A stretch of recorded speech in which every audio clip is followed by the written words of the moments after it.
The barn was already on fire when she heard the chickens scream. She came out the back door in her nightdress, with a rifle in her hands, and the yard was orange and the snow was orange, and 5 men were moving across it like wolves who knew the way to the hen house. A shot from the smokehouse roof. A man dropped. She did not look to see which one. She put her back to the cabin logs. She raised the rifle the way her father had taught her in the back of a Philadelphia bookshop when she was 15 years old. Finger off. Aim low. Aim for the boot. She fired. A boot exploded into red snow. Behind her, in the dark of the kitchen, 7 small children were climbing down a ladder into a cellar with her 13-year-old daughter, and the youngest of them, 3 years old, had a coat button in his fist. She did not know yet that, before the sun came up, she would count the small faces in that cellar, and count to 6, not 7, 6. The wind came down from the bighorns that morning like it had a grudge. Cold, mean. The kind of cold that finds the seams in a wool coat and crawls inside to live there. Cordelia Ashford stood on the auction platform in the middle of Covenant Creek, Wyoming Territory, and counted her breaths, 1, 2. Because if she counted, she did not have to think. And if she did not have to think, she did not have to feel her 7 children pressed against the back of her legs, like 7 small hearts beating against her own. 47 men. That was the number. 47 men had walked up to the platform that January morning. 47 men had looked at her. And 47 men had walked away. Some had laughed. One had spit. A tall fellow in a beaver hat had stared at her for a long moment, and then said the word fat out loud. Just that. Just the word. Like it was a verdict handed down by a judge in a courtroom where she was not allowed to speak. Cordelia had not flinched. She had learned not to flinch in a Philadelphia tenement when the rent collector came pounding. She had learned not to flinch the night she sold her wedding ring to a pawnbroker who smelled like wet tobacco and burnt coffee. She had learned not to flinch when her youngest, Asa, 3 years old and bird-boned, had asked her where Papa went and she had to say heaven without crying, so no. A man in a beaver hat was not going to break her face open in front of her children. But her knees. Her knees were a different matter. Her knees had opinions. Her knees were shaking inside her 2 pairs of stockings and the long woolen drawers. She had stitched herself by candlelight on the train somewhere west of Omaha. Her knees had been on this platform for 1 hour and 17 minutes, and her knees were beginning to suggest that she might want to sit down. She did not sit down, because Adelaide, 13 years old and far too watchful for her age, had her small hand curled into the back of Cordelia's coat, and Cordelia could feel that hand, and as long as that hand was there, Cordelia would stand on this platform until the sky fell down. Adelaide first, then Josiah, then Ezra and Owen, the 2 middle boys, the quiet ones, the ones who watched a room before they entered it. Then Clementine and Hester, 2 pink-cheeked girls holding each other's mittens like they had been sewn together at the wrist. And last, smallest, Asa, hidden behind her skirts, peeking out with eyes the color of the Atlantic in October. 7 children. And one auctioneer in a stained brown vest who kept clearing his throat like the cold had gotten into him too. Lot 17, the auctioneer, called for the 3rd time. Mrs. Cordelia Ashford, widow, age 32. 7 children, ages 3 through 13. Health, literate. Last call. A woman in the crowd snorted. A man near the back laughed and called out something Cordelia did not quite hear but did not need to, because she had heard it 47 times already this morning. And she knew the shape of it. Opening bid, the auctioneer said. $75. Silence. The kind of silence that has weight. The kind of silence that sits down on your chest and tells you exactly where you stand in the order of things. Cordelia kept counting her breaths. She kept her eyes forward. She did not look at the woman behind the wooden table at the side of the platform. She did not look at Mrs. Pritchard of the Western Bride Society, with her thin lips and her tight chignon and her papers stacked just so. Because the papers Mrs. Pritchard held were not just papers, they were the contingency. They were what happened if no man bid. They were orphan papers, work farm papers, indenture papers for children old enough to scrub floors and pull weeds in a stranger's garden 200 miles from their mother. Cordelia had read those papers on the train. Mrs. Pritchard had handed them to her with a small, sad smile in Cheyenne when Cordelia stepped off the Union Pacific, with 7 hungry children and 1 trunk and $26 to her name. The society took care of all that, Mrs. Pritchard had said. The society had a plan. The society had a plan if the auction failed. The society would place the children. Cordelia had not slept since. $50, the auctioneer tried. A man near the platform laughed out loud. Just laughed. 50 for a woman who eats for 2 and a litter of 7? Hand them over to the territory. Let the territory feed 'em. Cordelia did not turn her head, but her hand found Adelaide's hand, squeezed once. The way she had squeezed it the night the doctor came out of the back bedroom in Philadelphia. And his face had said everything before he opened his mouth. The way she had squeezed it the morning of Edmund's funeral, when the snow fell so heavy it nearly buried the casket before they could lower it. Edmund, stop. Do not, she did not let herself say his name. Not here. Not now. Because the only thing standing between her and a breakdown was the thinnest sheet of ice she had ever walked on, and Edmund's name, Edmund's hands. Edmund's quiet laugh from across a dinner table. Any of it, all of it, would crack that ice clean through. So she counted breaths. 3, 4. The auctioneer raised his gavel. Going once, he said. The wind picked up, carried the scent of horses, of cold mud, of the smoke from the saloon 2 doors down, carried a baby crying somewhere across the street and the soft, low murmur of women who had come to watch other women fail. Going twice. Cordelia closed her eyes for 1 second, and in that second she allowed herself one memory, because she knew she might not get another. She let herself remember her father's bookshop on Chestnut Street. Late autumn. The bell above the door. The way the afternoon light came in slanted and gold and caught the dust on the higher shelves. Her father in his linen apron, lifting her up to reach a volume of Walter Scott. She had been 7. He had said to her, Cordelia, books will save you. Read everything. Read it twice, because nobody can take what is inside your head. She opened her eyes. The auctioneer's gavel was raised. $300. The voice came from the back. Not loud, not theatrical. Just one sentence said the way a man says a price for a sack of flour, and the wind did not even seem to want to carry it. But the crowd heard. Every head in the crowd turned, and the man who had spoken stepped forward. He was not from town. That was the first thing anyone could see. He moved differently. His coat was lined with sheepskin at the collar, scarred and oiled and lived in. His boots were not town boots. His beard was not a town beard. His hat had been rained on, snowed on, sunned on, and slept under more times than any preacher's Bible had been opened. He was tall, tall in the way that made a doorway look small. His hair was black, threaded silver, tied back with a leather thong at the nape of his neck. His face was weathered the way a cliff is weathered. Hard, long-suffering, not unkind, but not soft. His eyes were pale, the kind of pale you only see in glaciers. The crowd parted for him without anyone meaning to. A woman whispered a name behind Cordelia. Cordelia heard it. She did not know what it meant yet, but she heard the way the woman said it. The way you say the name of a winter you are still afraid of, Silas Thorne. The man stopped at the foot of the platform. He did not look at the crowd. He did not look at the auctioneer. He looked at her, just at her, and Cordelia, who had been counting her breaths for 1 hour and 17 minutes, forgot the number. 300, the man said again, quieter this time, like he was confirming a transaction with a clerk. Cash, gold. Today, the auctioneer made a sound that was half a cough and half a laugh. Mr. Thorne, sir, you understand the lot. 7 children, ages 3 through 13. The mother. All of them. Silas Thorne did not move his eyes. All of them, he said. The auctioneer swallowed. Cordelia felt Adelaide's hand tighten on the back of her coat. She felt Asa lean harder into her skirts. She felt Josiah, 11 years old and trying to be a man, square his small shoulders the way he had seen his father do. The auctioneer raised the gavel. Sold. The wood struck the wood with a sound like a door closing. A door behind her, on a Philadelphia tenement, on a January morning, on a man called Edmund, who had been gone for 14 months. And another door opening. Onto what she did not know.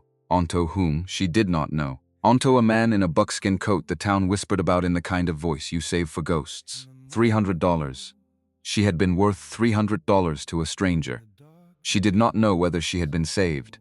She did not know whether she had been sold. She knew only that her children's small bodies behind her had stopped trembling, and that the man at the foot of the platform was looking up at her with eyes that did not feel like the eyes of a buyer. They felt like the eyes of a man who had recognized something. She did not know what. She would not know what for some time. But the recognition was there, in his face, and Cordelia Ashford was a bookkeeper's daughter and a bookkeeper's wife, and she knew the look of a man reading a column that finally added up. The paperwork took 11 minutes. Cordelia knew because she counted those 2. Counting was the only thing she could do with her hands while her mind refused to settle. She watched Silas Thorne count out gold coins onto the table inside the Bride Society office. The coins made a sound she had not heard since her father's shop on the day the rent was due.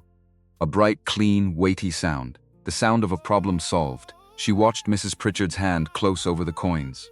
She watched Mrs. Pritchard slide a paper across the table. She watched Silas Thorne read it, slowly, carefully. Like a man who had been burned before by a piece of paper. He signed, then he pushed the paper toward Cordelia.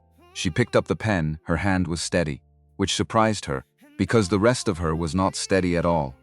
Her name went onto the line in the careful copper plate her father had taught her at a low desk in the back of the bookshop. Cordelia Ashford, the last time she would write those words as the whole of her. The next signature she made would carry a different name behind it. She did not look at Silas Thorne when she pushed the paper back. Mrs. Pritchard cleared her throat. Mr. Thorne. A word with the lady, if you please. A formality. Settlement instructions. Silas Thorne nodded once. Then he picked up his hat from the table and stepped out into the cold. The door closed behind him. Mrs. Pritchard did not waste time. She leaned across the table. Her thin hand closed over Cordelia's wrist. Not roughly, but firmly, like a clerk closing a ledger. Mrs. Ashford, she said. Her voice had dropped low. Do you know anything about that man? No, Cordelia said. Then listen to me. Mrs. Pritchard's eyes flicked toward the door. Just once. A small, fast flicker. A clerk checking that no one was at the window. There are stories about Silas Thorne. People say he killed men. They say he came to Wyoming to escape the law. They say he lives up in those mountains alone. Because no one in this territory will sit with him at a table. Cordelia held very still. She held still the way you hold still when a wasp lands on the back of your hand, because something in Mrs. Pritchard's voice was not right. Cordelia had spent her adolescence behind a bookshop counter. She had spent her adulthood balancing the accounts in Edmund's small consulting office on Walnut Street. She knew the sound of numbers that did not add up. She knew the sound of a story being told for a reason other than the reason given. And Mrs. Pritchard's story was being told for a reason. The pitch of the voice was wrong. The pacing was wrong. The hand on Cordelia's wrist was wrong. The flick of the eye toward the door was wrong. Mrs. Pritchard wanted Cordelia afraid of Silas Thorne. Why now? Why this hard? She had not warned Cordelia about any of the 47 men. She had not warned Cordelia about the man in the beaver hat, who called her fat like it was a sentence. She had not warned Cordelia about the man with whiskey on his breath, who had come up to the platform and looked at Adelaide for too long with the wrong kind of eyes. But this man Mrs. Pritchard wanted her afraid of. The office smelled of coal smoke and paper and lavender water. The lavender water was wrong too. A frontier office did not smell of lavender water. A frontier office smelled of horse and lamp oil and ash. A woman who put lavender water on her wrists in Wyoming Territory in January was a woman who wanted to be remembered a certain way, a kindly way, an aunt way. A woman who was telling you a story. Cordelia kept her face very still. Her face had become a tool over the past 14 months. A tool she could pick up and set down. A face for the landlord. A face for the children. A face for the woman from the parish who came with a basket of bread and pity that weighed more than the bread. She put on the face now. Thank you, Mrs. Pritchard, she said softly. I will be careful. Mrs. Pritchard searched her face for too long. Then she released Cordelia's wrist. See that you are, she said. It would be a terrible thing if anything happened to those beautiful children. Cordelia smiled, a small, mild smile, because the alternative was to put her hands around Mrs. Pritchard's thin throat. She stood. She gathered her cloak. She walked to the door. At the door she paused. She did not turn back, but she paused, and she listened. Mrs. Pritchard did not move behind her, did not breathe loudly, did not shuffle a paper, did not call to the clerk in the back office, did nothing. A clerk does not stop moving. A clerk shuffles. A clerk reaches. A clerk does the small 10-second tasks that fill the gaps between visitors. Mrs. Pritchard was perfectly still. She was watching Cordelia's back. She was watching it the way a card player watches a card before flipping it over. Cordelia walked out of the office. She did not look back. But she logged the stillness. She kept it. She put it in the small private place in her mind where she had been keeping things since the morning of Edmund's funeral. Outside, the cold hit her like a second life starting. The wagon was already loaded. Silas Thorne had not waited. He had bought provisions, sacks of flour and beans, a wheel of cheese, crates that Cordelia could not name, bundles wrapped in oilcloth, 2 heavy wool blankets that smelled of cedar and lanolin, and something she could not name yet, but would name later. The smell of a man who lived alone and kept his things clean. He was checking the harness when she came out. He glanced up. You warm enough? Yes. Children warm enough? Yes, good. He held out his hand. Just the hand, palm up. Calloused. 2 scars across the knuckles. A wedding band absent from a finger where one had clearly been worn for years. The faint paler ring of skin where the metal had once sat. She noted the absent ring. She kept it. She put her hand in his. His hand was warm. She had not expected that. His hand closed around hers, steady, firm, not familiar. He lifted her up onto the wagon bench. He did not let go until she was settled. Then he turned and lifted the smaller children up one by one. Asa, Hester, Clementine. The little ones giggled, actually giggled.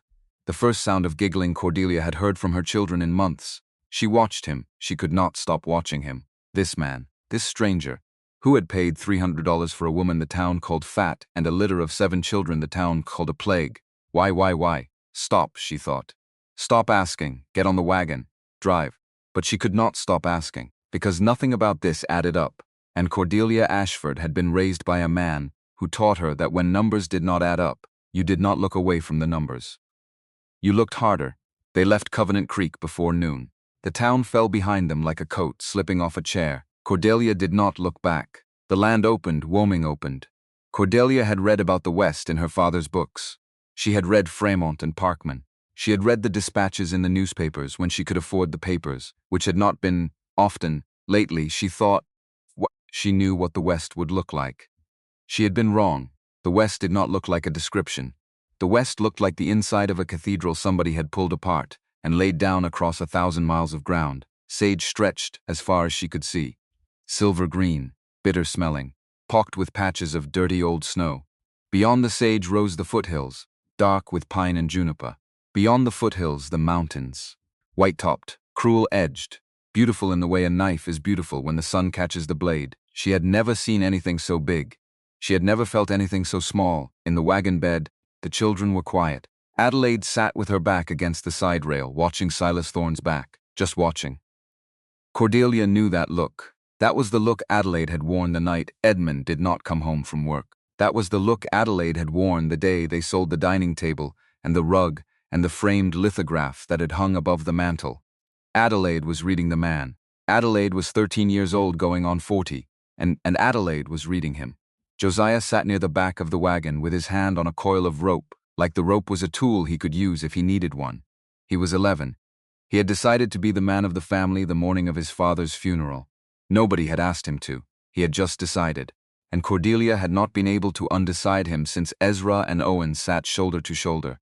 They were 9 and 7. They were the quiet ones, the dreaming ones, the ones who could go 3 hours in a room without saying a word, and you only knew they had been there because a small wooden horse had moved from one corner of a shelf to another. Clementine and Hester were already asleep against each other. Asa was on Cordelia's lap. His little hand had found a loose button on her coat.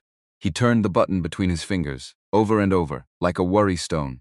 Like a small spell, the wagon creaked. Silas Thorne did not speak for an hour, then 2. Cordelia waited him out, because she had decided, somewhere between the 2nd hour and the 3rd, that she was not going to be the first to break defiance. She did not know why. Maybe it was pride. Maybe it was caution.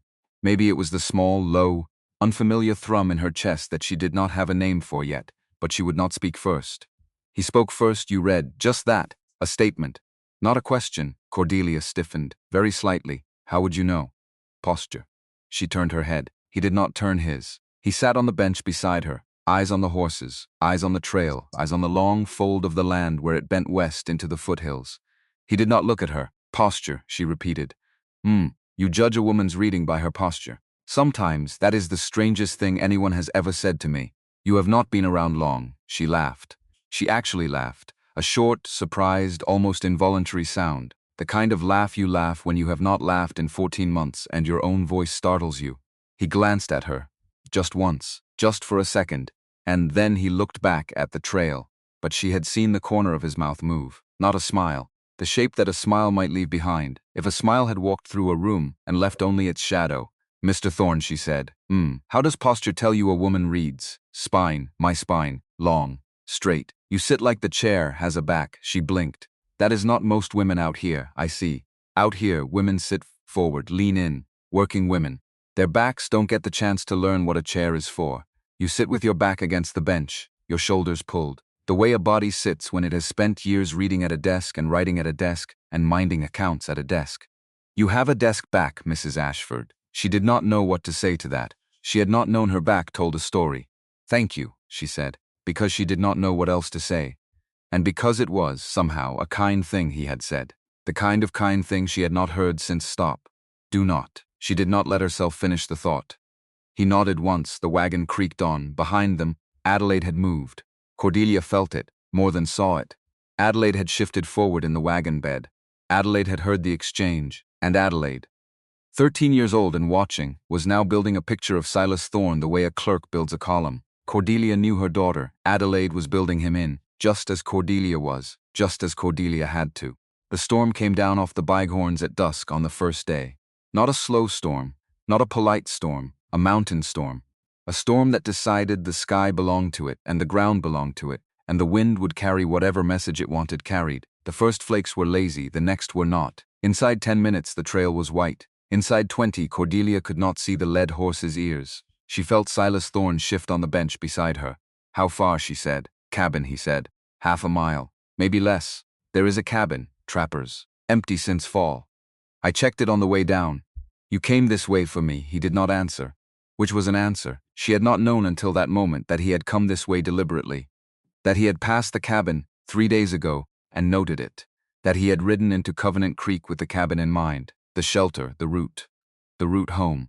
He had planned this before he ever saw her face. The wind shrieked, the horses balked. Silas Thorne did not raise his voice, did not crack the reins. He spoke to the horses the way a man speaks to a child waking from a nightmare. Low, steady. A sentence in the throat that the animals knew the shape of, even if Cordelia did not catch the words. The horses moved, the cabin appeared. It rose out of the snow the way a tooth rises out of a gum. Small, stubborn, half buried. The chimney did not smoke. The door was wedged against a drift as tall as Adelaide. Silas was off the wagon before the horses had fully stopped. He moved. He moved the way a man moves when he has done this before, when his body knows the routine, when every motion is the right motion and there is no wasted second in any direction. He dug. He cleared the door. He came back for the children. He lifted Asa first, because Asa was the smallest, and Cordelia almost cried because nobody had thought to lift Asa first in a very long time. Then Hester. Then Clementine. He set them inside the cabin like a man placing eggs in a basket. Then he came back for Cordelia. "I can walk," she said. "You can," he said. But he held out his hand anyway. She took it. His hand was warm. It was still warm. She did not understand how a hand could stay warm in this wind. Inside, the cabin smelled of cold pine and old dust and the faint, distant ghost of a fire somebody had built 3 months earlier. There was a hearth. There was a table. There was a sleeping pallet of pine boughs that some long-gone trapper had laid down and never come back for. Silas had a fire going before Cordelia had her cloak unbuttoned. He did not ask her to help. He did not tell her what to do. He simply moved through the small cabin as if he were moving through his own thoughts. A kettle from the wagon, snow into the kettle onto the fire, blankets from the wagon. He laid them on the pallet, one over the other, building a nest the way her father used to build a nest of pillows on the parlor floor when she had the measles at 6 and would not stay in bed. She watched him. She could not stop watching him, because nothing about this was the kind of thing a dangerous man does. A dangerous man does not lift a 3-year-old like a basket of eggs. A dangerous man does not build a nest of blankets for somebody else's children. A dangerous man does not say warm enough as the first sentence of a marriage. Mrs. Pritchard. Mrs. Pritchard was lying. Cordelia did not know about what yet, but Mrs. Pritchard was lying. She sat down on the edge of the pallet. Asa climbed into her lap. The other children pressed in around her, small bodies tucked against larger bodies, the way children pack themselves when the world becomes uncertain. Silas knelt by the fire. He fed it.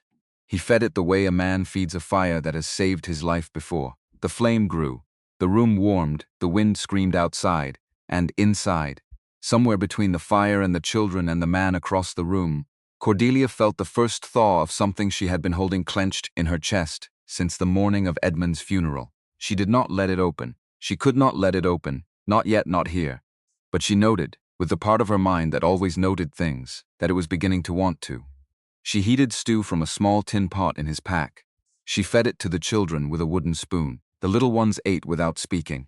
Adelaide and Josiah took the bowls from her hands when she ran out of spoons. They served themselves the way children serve themselves when they have learned, too early, that a mother is one woman and a table is 7 mouths. When the bowls were empty, Cordelia tucked the smaller children into the nest of blankets. She kissed each one on the top of the head, Asa first, then Hester, then Clementine, then Owen, then Ezra, then Josiah, who at 11 did not want to be kissed in front of a strange man, but who tilted his head up anyway because he was too tired to keep his guard. Adelaide did not lie down. Adelaide sat on a low stool by the fire. She did not speak. She watched. She watched Silas Thorne. He sat by the door, across the room, his rifle laid across his knees, his back to the wood, not aggressive, not on guard like a soldier, just placed. The way a man places himself when he has spent the last few years being the only thing between his own life and the dark. Cordelia took the seat beside her daughter. Adelaide, Mama, you should sleep. In a minute. Why, a pause, a long pause. Adelaide had her father's pauses. Edmund had paused before he answered any question that mattered. He had paused so long sometimes that Cordelia had thought he had forgotten the question, and then he had answered in a single sentence that turned out to be the right one. Adelaide paused like that now. Then she said, very low, Mama, that man has a badge. Cordelia went still. What, in his coat? When he hung the coat, I saw it. What kind of badge, Adelaide? The kind Papa used to have. Cordelia did not breathe for one full second, then she breathed again. Carefully. The way you breathe when you do not want the person across the room to know that you have stopped breathing. Adelaide, she said, her voice barely a voice. Are you sure, Mama? I sat on Papa's lap when he had his on. I was 8 years old. I played with it. It had an eye on it. An eye inside the round. An eye. With words around it. We never speak, I know. We never sleep, I know. Cordelia closed her eyes. The room tilted, just for a second. She felt Adelaide's hand find hers and squeeze. 13 years old. 13 years old and steadying her mother. Edmund had carried a Pinkerton badge for 3 years. From the autumn of 1872 until the spring of 1875. 3 years. He had not talked about the work. He had not been allowed to talk about the work. He had come home tired. He had come home thinner. He had come home sometimes with ink on his cuffs and a tightness around his mouth that had not been there before. And then, one spring morning in 1875, he had come home and laid the badge on the kitchen table and said, I am done. He had walked into the parlor. He had picked up baby Essa, who was 8 months old, and held him for a long time without speaking. Then he had said, I am going to Clark for the Pennsylvania Railroad. They pay less. But I will come home at the end of the day. And I will come home alive. Cordelia had not asked. She had wanted to ask. She had not asked, because Edmund's face had been the kind of face you do not ask a question into. 2 years and 7 months later, Edmund was dead. Pneumonia, the doctor had said. Winter, the doctor had said. There had been so many winters that took men in Philadelphia tenements that nobody had thought to ask why this man. Why this one? Why a man who had been strong as an ox in October? Why a man who had skated his daughter Adelaide on the river at Thanksgiving? Why a man who had eaten and slept and laughed? Why him? Why then? Pneumonia, the doctor had said, and Cordelia, who had not slept properly since, had nodded and signed the papers, and arranged a funeral and never let herself ask the question, because if she let herself ask, she could not pay the rent. If she let herself ask, she could not feed the children. If she let herself ask, she would crack. And a mother of 7 did not get to crack. But now in a cabin somewhere in the foothills of the Bighorns, now with snow burying the world, now with a strange man across the room with a badge in his coat, a badge with an eye on it, a badge with words around the eye. Now she let herself ask, for 1 second, for just one, did Edmund's pneumonia have a name? Did Edmund's pneumonia have a face? Did Edmund's pneumonia hand a glass of bad water to a man on a train platform in Philadelphia? She opened her eyes. She looked across the room at Silas Thorne. He was looking at the fire. He was not looking at her. But she had the strangest sense that he knew exactly where her eyes were. That he had been aware of her eyes the entire night. That the badge in his coat was burning him too, in a way he had not bargained for. Adelaide leaned against her shoulder. Mama, don't tell him I saw it. I will not. Not yet, Mama. Adelaide. He looks at us like he has lost children before. Cordelia closed her hand on her daughter's hand. Sleep, my love? Yes, Mama. Adelaide moved to the pallet. She curled against Hester and Clementine. She closed her eyes. She slept. Cordelia did not sleep. She sat by the fire for a long time. She watched the man across the room. She watched his hands. His hands were on the rifle but not gripping it. His hands were resting. His hands were the hands of a man who knew weapons and did not need to perform that knowledge to anyone. They were not the hands of a killer. They were not the hands of a man on the run. They were the hands of a man who had been waiting. She did not yet know for what, or for whom, but the word arrived in her mind, low and quiet, like an answer arriving in a margin. Waiting. He had been waiting. The storm thinned by the second dawn. It did not stop. It thinned. The wind dropped from a scream to a long, patient breathing. The snow stopped coming sideways and started coming straight down. The world outside the cabin was a white world. White and quiet. White and waiting. Silas had built up the fire before any of the children woke. He handed Cordelia a tin cup of coffee without a word. She wrapped her hands around it. "You did not sleep," she said. "I slept enough. That is not the same. It is for me." She looked at him. He looked at the fire. Then, without looking at her, he said, "Mrs. Ashford, yes, today we ride for the homestead. It is rough country between here and there. Steep, beep, the wagon will lurch. The little ones will be cold. We will stop twice. We will be there by dark. Yes, when we get there, the house will be cold. I have not been in it for 10 days. There will be ice on the inside of the windows. There will be a wolf or two in the yard, maybe, smelling for scraps. There will be a great deal of work to do, immediately, just to make the rooms warm. Yes, you will not have a single moment to think about anything else." She heard the kindness in it. He was telling her that, when they arrived, she would not have to face the new life slowly. She would have to face it all at once. She would not have time to grieve. She would not have time to second guess. She would not have time to write a careful inventory of her dread. She would have to work, and work would be a mercy. She nodded. "Thank you," she said. He nodded back. The wagon moved out an hour later. The land rose. The pines thickened. The air sharpened until each breath felt like a small knife inside the chest. And Cordelia stopped feeling her toes around the second hour, and the children stopped chattering, and Asa pressed his small hot cheek against her collarbone and sang a little wordless song into her neck. The trail bent west. It bent again. It climbed, and then, between one heartbeat and the next, the trees parted, and there it was, a long, narrow valley folded into the foothills like a secret somebody had been keeping for years. Pines on the slopes, a creek at the bottom, a meadow snowed over sleeping, and on the meadow the house, a cabin, but not a cabin. A cabin built by a man who had decided to stay. The logs were enormous, hand-hewn, tight-fitted. The chimney was stone, broad and patient. There was a barn behind the house, a smokehouse to one side, a small workshop with the door closed against the snow, a fenced pasture, a woodpile that would have kept a New England parsonage in heat for 2 winters. Order. It was the order of it. The order of a man who had put down his weight here, who had carried each log, who had set each stone, who had hung each tool on a peg according to a system only he understood. She drew a breath. She did not realize she had spoken until she heard her own voice. "It is beautiful." Silas Thorne did not turn his head, but his hands shifted on the reins. And after a long moment he said, very softly, "I built it.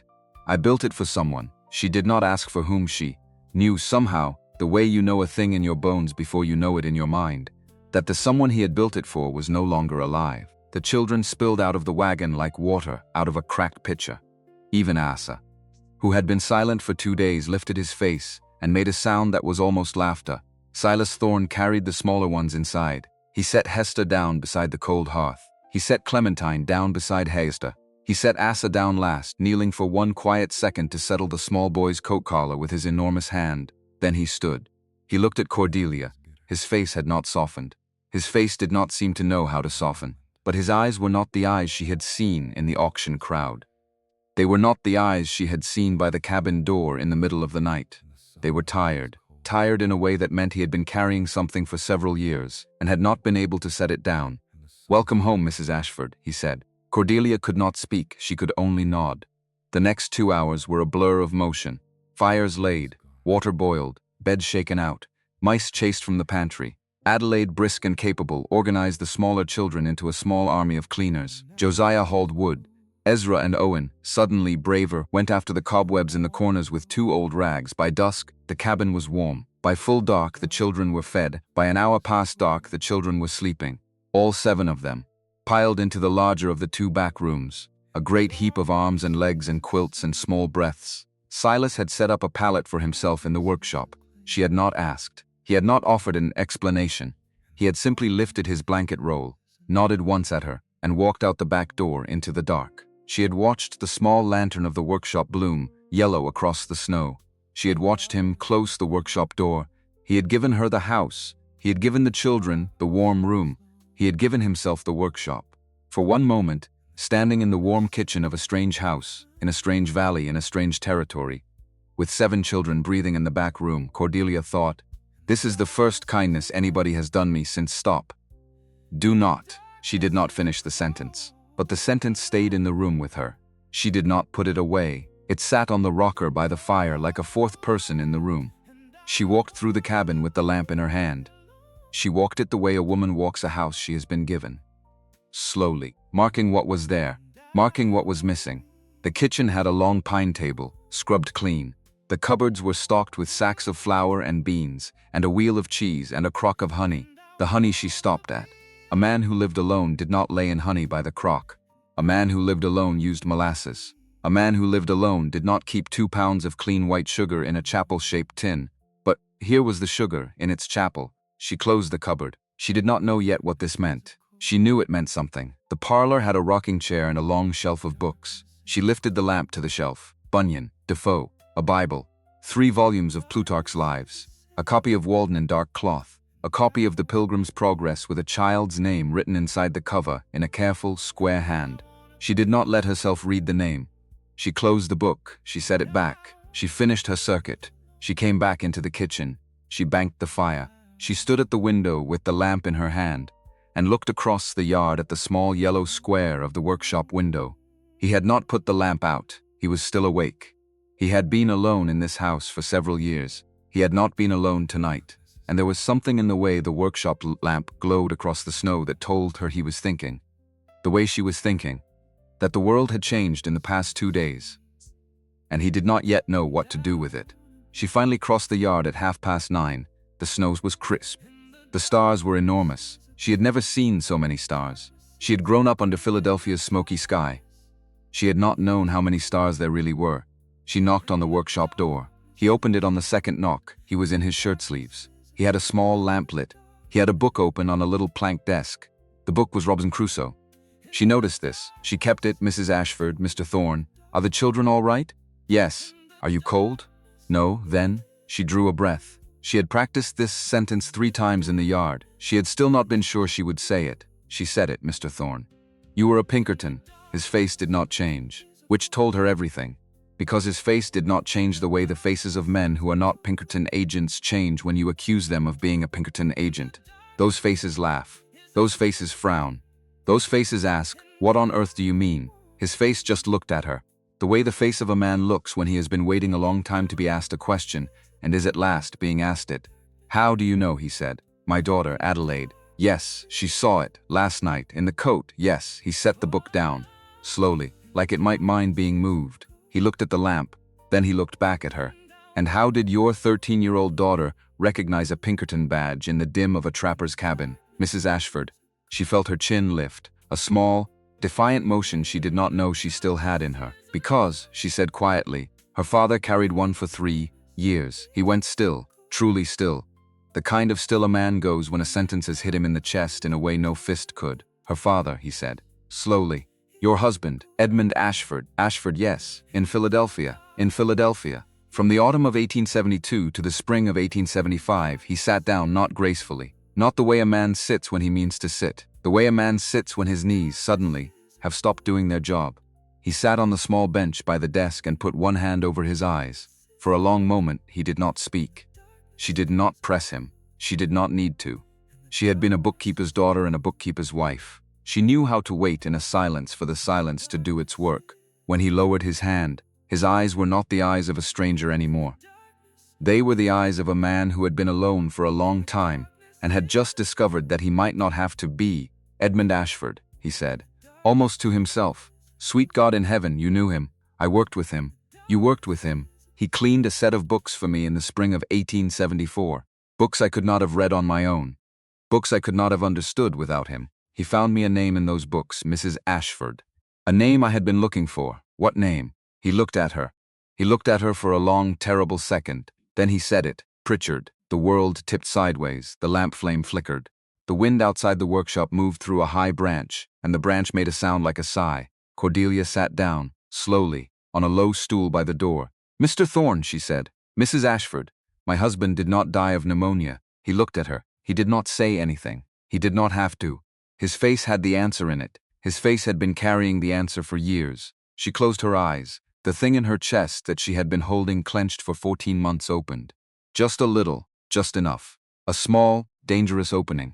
The kind you cannot close again once it has begun. She did not cry. She would not cry, not here. Not yet, but she allowed one breath in, one breath out. She allowed it. When she opened her eyes, Silas Thorne was watching her with a face she did not know yet how to read. "Mrs. Ashford," he said. "Yes, I am going to tell you everything tomorrow. Yes, all of it, yes. And then I am going to ask you a question. Ask it now. Know why. Because you have not slept properly in 14 months, ma'am. And tonight, before anything else, you are going to sleep. In a warm bed, in a warm room. With your 7 children safe down the hall. And tomorrow morning, when you wake up, the world will still be here. And I will still be here, and we will speak then." She wanted to argue. She did not. She stood. She crossed the workshop. She paused at the door. She turned back. "Mr. Thorne, Mrs. Ashford, who are you, really?" He looked at her for a long second. Then he said, very quietly, "I am the man your husband was helping, and I am the reason your husband is dead."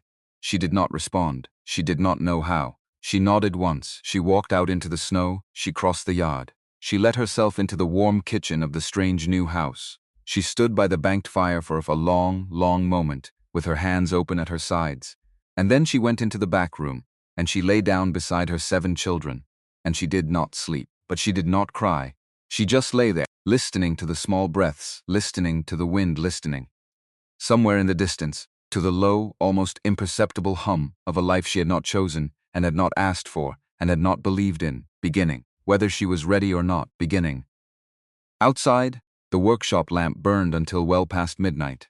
She knew because she lay awake and watched the small yellow square of it through the gap in the curtain. The man in the workshop was not sleeping either. The man in the workshop had been alone for years, and was no longer alone.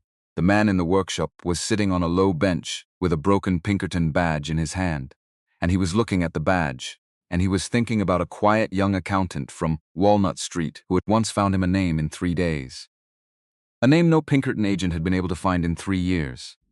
A name that had cost the accountant his life, 2 years and 7 months after he had handed the notes across a small table in a small office in Philadelphia and said in his soft, careful voice, "Mr. Thorne, I believe this is the woman you are looking for." The man in the workshop closed his hand around the broken badge. He did not weep. He had stopped being able to weep some time ago, but he held the badge, and in the warm back room of the cabin, the woman who had been bought for $300 on an auction platform that morning lay in the dark, with her 7 children breathing around her, and she watched the small yellow square of the workshop window, and she understood, with a clarity that startled her, that her own grief and his grief were not separate things. They were the same grief, cut through the same name. Cordelia Ashford closed her eyes. She did not sleep, but she breathed, in out in. For the first time in 14 months, the breathing felt like the breathing of a woman, and not the breathing of a creature trying to survive. In the back room, Asa turned in his sleep and pushed his small hand against her ribs, and his fingers found the loose button he had been turning all afternoon, and his fingers closed around it, and held. And the woman who had been priced at $300 stayed very still, and let her son hold the button, and watched the yellow square of the workshop window across the yard, and she waited for morning. Because tomorrow, Silas Thorne was going to tell her everything, and tomorrow, she was going to find out exactly what her husband had died for, and tomorrow, the woman who had been counting her breaths on an auction platform for 1 hour and 17 minutes was going to stop counting, and start something else. She did not sleep. She did not need to. When the sky began to gray behind the curtain, she rose without disturbing the children. She washed her face in the basin. She braided her hair the way her mother had taught her at 12, 3 small braids pinned into a low knot at the nape of her neck.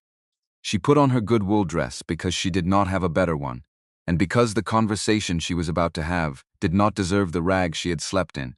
She put coffee on. She heard the workshop door open across the yard before the kettle whistled. He came in through the back door. He did not knock. He paused on the threshold for 1/2 second, the way a man pauses on the threshold of a room he has been told he is allowed in but has not yet learned to believe it. Then he took off his hat. He hung it on the peg. He looked at her. She looked at him. "Sit down," she said. He sat down. She poured the coffee. She set the cup in front of him.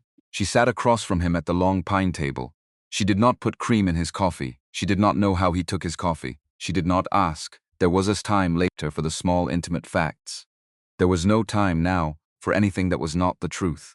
Tell me, she said. He did not begin in the place she expected. He did not begin with the badge. He did not begin with St. Louis. He began with her husband, Edmund Ashford. He said, 28 years old, 5'9", light brown hair, going thin at the temples already, though he was young for it. A small mole on his left cheekbone, a scar at the base of his thumb from a printing press, when he was a boy.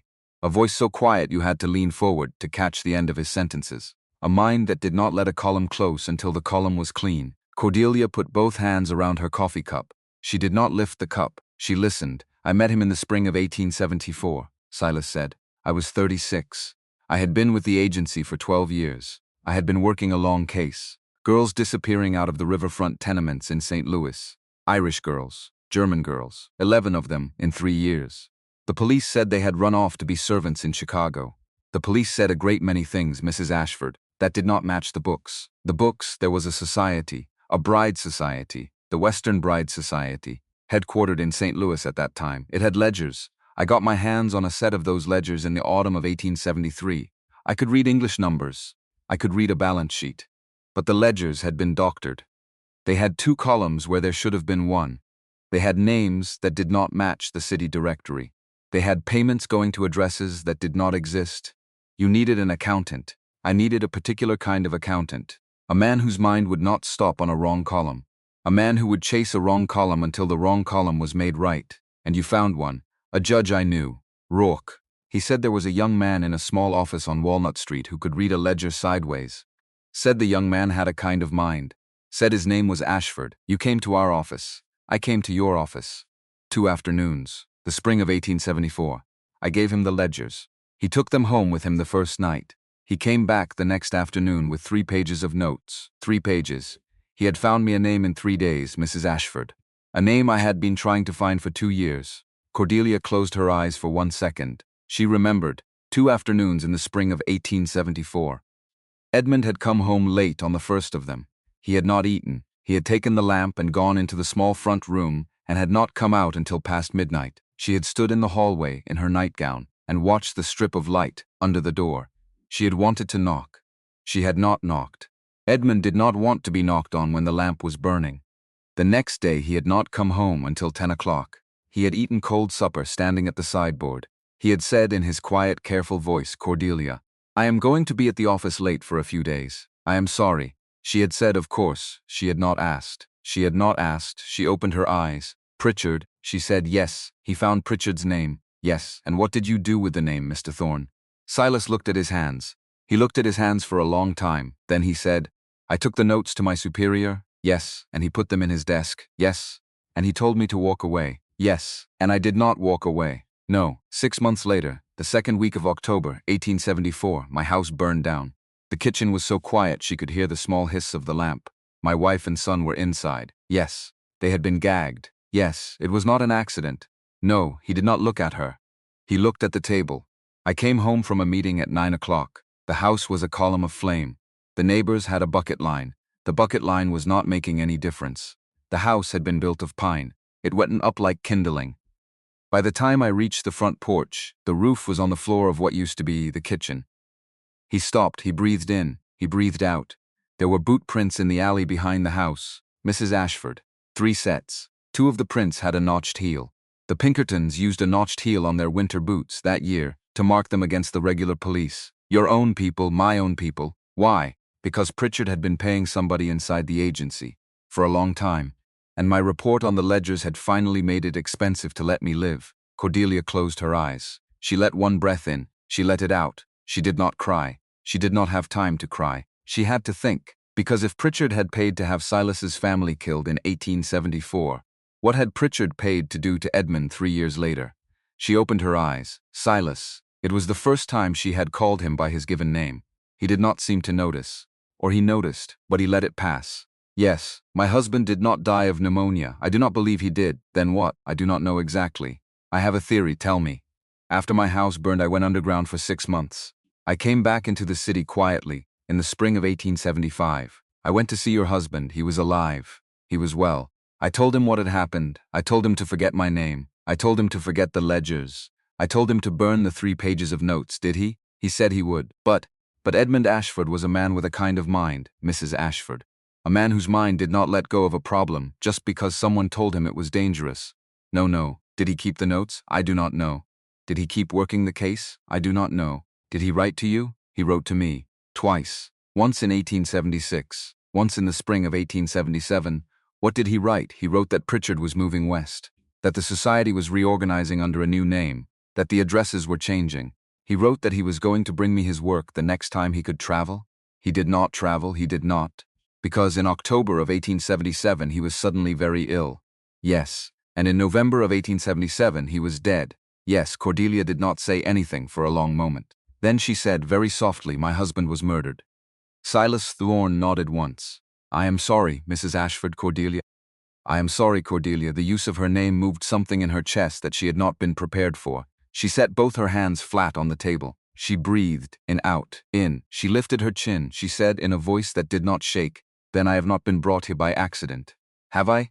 No. You came down out of these mountains because you knew about the auction. Yes. You knew the Western Bride Society would be there. Yes. You came to look at the woman they would put on the block. Not to bid, just to look. Because you wanted to see who Pritchard was working with. That is half of it. Yes. And the other half. He looked at her then. He looked at her with eyes that had not been allowed to look at a woman like that in nearly 5 years. And the other half, he said quietly, is that I rode into that town meaning only to watch. And then I saw her. And she was holding a 3-year-old boy behind her skirts.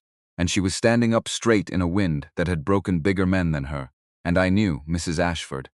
I knew before the auctioneer raised the gavel a second time. I knew her last name before he said it. Because she had her husband's eyes, Cordelia made a small sound. Not a sob, not a laugh, something in between, a sound she had not made in 14 months. She put her face in her hands for 1 second, just one. She let one tear fall, just one. Then she lifted her face and folded her hands neatly on the table again and said, all right. He waited. All right, she said again. Tomorrow we begin. Begin what? Begin the rest of it. The rest of it, Mr. Thorne. You said in your workshop that you wanted to ask me a question. I did, ask it. He looked at her for a long moment, then he said, will you help me finish the work your husband started? She did not hesitate. Yes. The first 3 weeks at the homestead taught Cordelia 3 things. 1. A pine fire smells different from a coal fire. Cleaner. Wilder. The way a hymn sounds different sung outdoors instead of in a stone church. 2. Children can adapt to almost anything if their mother is still in the room. 3. A man who has been alone for nearly 5 years does not become unalone in one morning. He becomes unalone in small, careful pieces. The way ice breaks on a river in February, not all at once, not with a crack, with a long, slow, almost shy widening of a single seam.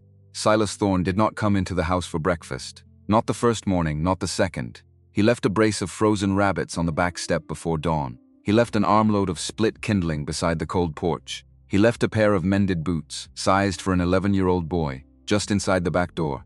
And Josiah found them and put them on without a word, and walked around the cabin in them for an hour, like a knight who had just been given armor. Cordelia watched all of this through the kitchen window. She did not call him in. He was not ready. She was not ready. So she let him be. She kept the fire going. She made oatmeal. She made oatmeal again. She made oatmeal a 3rd time, because 7 children eat a remarkable amount of oatmeal, and she discovered that Silas's pantry was stocked the way a man's pantry is stocked when he intends to live a very long time. Beans, flour, salt pork, dried apples in a sack with a label written in a careful square hand, cornmeal, coffee, sugar in a tin shaped like a small chapel, honey, a whole crock of it. Cordelia stood with her hand on the lid of the honey crock for a long second. A man who lives alone does not lay in honey by the crock. A man who lives alone uses molasses. A man who lives alone does not stock a pantry for children. She set the lid back down. She did not say anything to anyone, but she logged it. The way she had logged the absent wedding ring, and the way he had lifted Asa first, and the way he had said warm enough as the opening line of a marriage. She kept it, because Cordelia Ashford had been raised by a man who taught her that when numbers did not add up, you did not look away. You looked harder. Silas came in for supper on the 3rd night. He took off his hat at the door. He hung it on the peg. He looked around the kitchen with the careful, scanning look of a man who had not been inside this room with people in it for 5 years, and was not sure where the people had put themselves. Adelaide had set the table. She had set it for 9, 8 chairs at the long pine table, and 1 stool at the end for Asa. Because Asa was 3 and small enough to need raising up, Silas looked at the table. He looked at Cordelia. Cordelia said nothing. She put a steaming bowl in front of the empty chair at the head of the table and sat down at the foot. He hesitated for one beat, for two. Then he walked across the room. He sat down at the head of the table. He bowed his head over the bowl the way a man bows his head over a thing he has not been allowed to want for years. Adelaide said grace. She had asked, that morning, if she could. Cordelia had said yes. The little girl's voice rose into the warm air of the kitchen, light and steady. She thanked God for the food. She thanked God for the roof. She thanked God for the new family. Just like that, the new family. She said it the way a child says a thing she has already decided about. Not asking permission, stating fact. Cordelia did not lift her head, because if she lifted her head, she would have to look at Silas. And if she looked at Silas, she did not know what her face would do. When grace ended, the children fell on the food, the way children fall on food after 14 months of being just a little bit hungry. Silas Thorne did not eat for a long moment. He just sat there watching them. And his face did the slowest, smallest thing. His mouth softened, just at one corner, just for a second. Like a man remembering that a face is allowed to do that. By the end of the first week, he was eating supper with them every night. By the end of the second week, he was eating breakfast with them too. By the end of the third week, Asa had decided that the proper place to sit at supper was Silas Thorne's lap. Silas Thorne, who had not held a small boy on his lap in nearly 5 years, did not say anything when Asa climbed up the first time. He simply lifted his arm. He let the small boy settle. He cut his pork into smaller pieces with his left hand so the boy could reach them, while his right arm stayed quiet around the boy's middle. He did not look at Cordelia while he did this. Cordelia did not look at him either, but the kitchen suddenly felt smaller and warmer, and the lamp seemed to burn brighter, and Adelaide caught her mother's eye across the table and did not smile, but held her mother's gaze for a beat longer than usual, and Cordelia understood that her daughter had seen what she had seen. In the afternoons, Cordelia taught the children to read. She had brought 2 books from Philadelphia. The Bible, with Edmund's name written inside the cover, in his careful young hand from the day they were married, and a small leather volume of stories that her father had given Adelaide for her 12th birthday. She set the books on the kitchen table, and she sat down with the children around her. Asa sat on her lap. Hester and Clementine pressed against her elbows. Zezra and Owen sat opposite, gravely turning the pages whenever she said turn. Josiah pretended he was too old. Josiah sat just outside the circle. Josiah listened to every word. Adelaide sat at the far end of the table with a slate and a piece of chalk and a small leather ledger she had begged from Silas. Adelaide was not reading.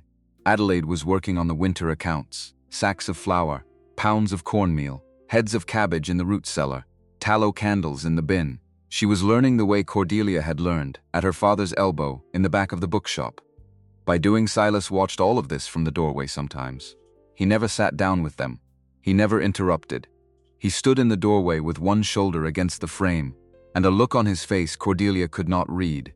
One afternoon she caught his eye while she was making Asa read out the word lamb. His mouth did the smallest thing, that softening at one corner. She remembered Thomas, who had been 5 years old, and had a missing front tooth, and had fallen out of a maple tree once trying to reach a robin's nest. And she understood.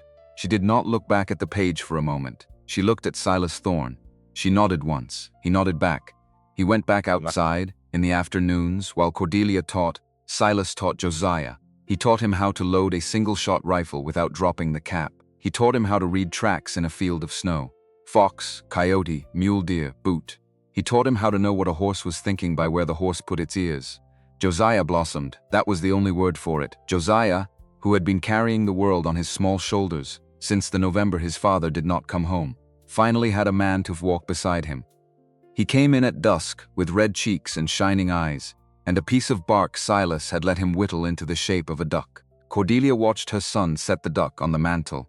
She watched the duck for a long time after Josiah went to bed. She did not say anything to anyone. But the duck stayed on the mantel. The duck was still on the mantel when Briggs came. It happened on the 18th day, a Wednesday. The sky was high and pale, and the temperature had risen just enough to make the icicles drip. Silas had taken the wagon down to the creek to break the ice for fresh water. Cordelia had gone with him. They had left the children at the house with Adelaide in charge. They had the water barrels filling. Silas was on his knees by the creek with the axe in his hand, working a section of ice that had thickened overnight. Cordelia was on the wagon bench with the rifle laid across her lap. She did not know why she had brought the rifle. She had brought the rifle. She was a bookkeeper's daughter and a bookkeeper's wife. She knew the sound of numbers that did not add up, and every morning for the past 3 days, she had counted Silas's livestock against the count he had kept in his small ledger. The numbers were off, not by much, by 1 chicken on Monday, 2 eggs missing on Tuesday. The hay bale at the corner of the barn turned slightly differently this morning from the way it had been turned last night. Somebody had been at the homestead. Somebody had been there twice. She had not told Silas, because she had not been sure, because she had wanted to be sure, because she had a Pinkerton's daughter in her chest now, and a Pinkerton's daughter does not raise an alarm. She cannot back up with 3 pages of notes. So she brought the rifle. She brought the rifle. Briggs rode up out of the willows at the bend. He did not ride hard. He rode the way a man rides when he wants you to know he is not in a hurry. He had 3 men with him. Cordelia raised the rifle without thinking. Silas turned. He saw. He set the axe down on the ice. He stood up slowly. He walked back to the wagon without a single sudden movement, the way a man walks when he wants a horse to stay still, or a child not to be frightened, or 4 armed men not to be given a reason. He climbed up beside her. He took the reins. He did not take the rifle. He let her keep the rifle. She noticed that she kept it. Thorn. Briggs called out across the creek. Briggs, long time, not long enough. The 2 of them looked at each other for a beat, just looked, like 2 old dogs who had run out of new fights to have, and were considering whether to have an old one anyway. Heard you bought yourself a family. Heard right. Quite the haul. For me, yes. Briggs grinned. The grin had a scar in it, a long, pale, ropey scar that ran from his right ear down to the corner of his mouth, hooking the lip just enough to make the grin look like a sneer, no matter what he meant it to look like. His eyes slid to Cordelia. She kept the rifle level. She kept her finger off the trigger. Her father had taught her that. In the back of the bookshop, when she was 13, the year a man had come in drunk and refused to leave, and her father had taken down the old service rifle from above the back door and had said, "Finger off, Cordelia. Always. Until you mean it." She did not mean it yet. She kept her finger off. "Pretty lady," Briggs said. Silas said nothing. Bit on the heavy side. "Mind your Briggs. Just an observation. Mind it. Children too. 7 I hear. Mind it. Just sayin'. A woman like that could work for a man and could be useful." The right hands, Silas's hands on the reins, did not move, but Cordelia saw the cord in his neck go tight. She had a sudden, sharp, perfectly clear picture of what Silas Thorne might do if Briggs said one more sentence in that direction. She did not know how she knew. She just knew. She knew the way a woman knows a kettle is about to boil before it has whistled. She spoke before Silas could. Mr. Briggs's eye slid to her. "Ma'am, you will speak about me in the 3rd person one more time on this ground, and I will put a bullet through your hat, and the bullet will not pass through the hat by accident. Do you understand me?" Briggs blinked for 1 second, then he laughed. He laughed the way a man laughs when he has been surprised and is trying to make the surprise look like a joke. Well, he said. "Thorne, look what you brought home from town. Wasn't expecting a mouth on her. Most aren't. $300 worth of mouth. And then some. Thorne, I came up here to talk fast. Pritchard wants a word." Cordelia's hands did not move on the rifle, but everything inside her chest seized. Pritchard. Pritchard wants a word. Pritchard had sent him. Pritchard had known where to send him. Pritchard had known Silas Thorne lived in this valley. Pritchard had known for how long. Silas's voice did not change. Pritchard can come up the trail and say her own words. She prefers to send messages. Tell her I am not taking any. She thought you might say that. Then she should have stayed home. Briggs's grin widened. She sent me to fetch the lady. The world stopped. The creek stopped. The wind stopped. The drip from the icicle behind Cordelia's head stopped. Silas's voice, when it came out of him, was something Cordelia had never heard come out of a human person before. "Say that one more time, Harlan."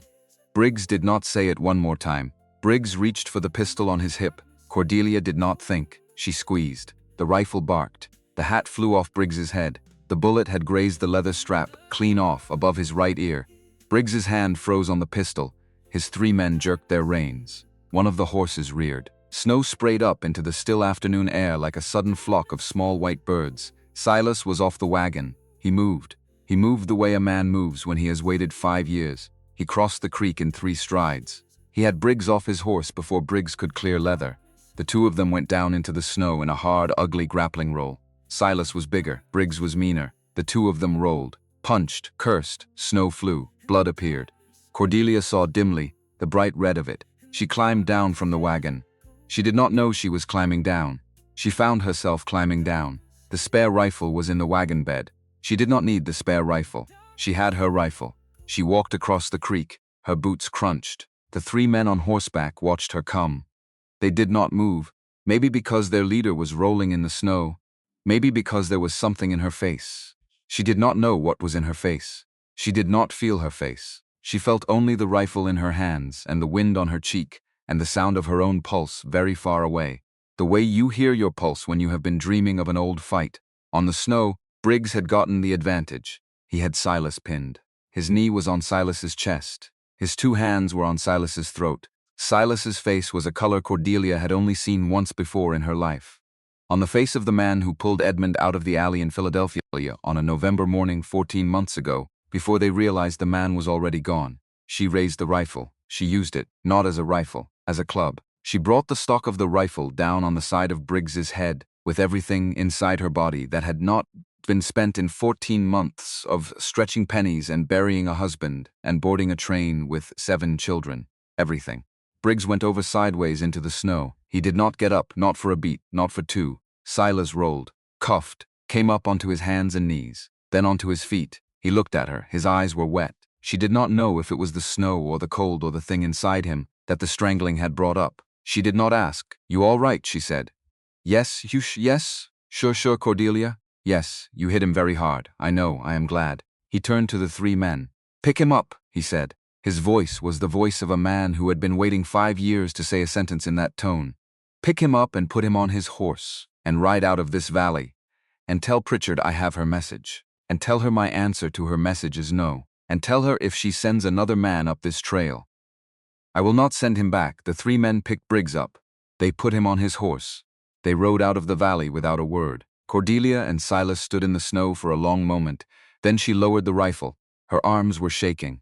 She looked at her arms as if they belonged to someone else. She said, "I think I have to sit down." Silas Thorne sat her down on the wagon bench. He put a blanket around her shoulders. He did not say anything. He did not need to. He drove them home. They told the children only that the trip to the creek had been long. That was the only thing they told them. Adelaide watched her mother's face for a long, careful moment when they walked in. Adelaide saw the small bruise on Cordelia's wrist. Adelaide saw the bruise on Silas's jaw. Adelaide did not say anything. Adelaide put the kettle on. Adelaide knew. That night Cordelia could not sleep. She got up at midnight. She climbed the ladder up to the loft above the kitchen where Silas kept his books. She had not been up to the loft before. He had not said she could not go up. He had not said she could go up either. She had not pried because she had not needed to. She needed to now. The loft was cold, a small window, a small shelf, a small trunk, a few books leaning against each other, the way old friends lean. The trunk was not locked. She lifted the lid. She lifted it slowly. Slowly, because part of her did not want to know what was inside, even now. The first thing was a wool shirt, folded, boy-sized, pine needle green, the cuffs darned in a smaller hand than a mother's. The shirt of a 5-year-old. The second thing was a hat, straw, sun-faded, with a leather band and a small notch cut at the top of the brim where a child's thumb had worn it from being tipped back too often. The third thing was a photograph, in a paper sleeve. She slid it out. 3 faces, a younger Silas, his hair black, no silver yet, his face still young, still soft along the jaw. A woman. She had a round, kind face. She had a small, secret smile. She was holding the hand of a small boy with dark hair and a missing front tooth. The boy was looking up at her, not at the camera. At her the way a child looks at a mother he believes will be there forever. Cordelia laid the photograph on her lap. She did not cry. She did not cry. She did not cry. She kept looking. Under the photograph was a folded square of paper. Yellowed. Brittle. Cordelia opened it with the tip of her finger. A newspaper clipping. Senston Lewis Dispatch. October 14, 1874. Fire claims 2. Wife and son of Pinkerton detective lost. Under the clipping. A badge. Pinkerton the eye. The motto around the eye. We never sleep. The badge had been broken in 2. Snapped clean across the center. The 2 halves bound together with a thin black ribbon. She closed her eyes. She held the badge for a long time. When she came down from the loft, Silas was sitting at the kitchen table. He had a cup of cold coffee in front of him. He had not gone to the workshop tonight. He looked up when she came down. He did not look surprised. He did not look angry. He looked, somehow, relieved. She set the photograph on the table. She set the broken badge on the table. She sat down across from him. He did not speak. She did not speak. For a long, long minute, they just looked at the things between them. Then she said very softly, his name was Thomas. Yes, 5 years old. Yes. And Beatrice? Yes, she was kind. She was, I am sorry, Silas. I am sorry too, Cordelia. A pause, a long one. Then he said, I built this house for them. I thought so. I never finished the second room. I noticed. I could not. I know. I am going to finish it. Yes, for us. She closed her hand over the broken badge on the table. She nodded. That night, she slept, for the first time in 14 months. She slept. She did not know, when she lay down in the warm back room beside her 7 children, that it was the last good sleep she would have for some days. She did not know that the man Briggs had ridden out into a small snow squall 2 valleys over, and had bound his head, and had ridden through the night, and had reached the lights of Covenant Creek by dawn.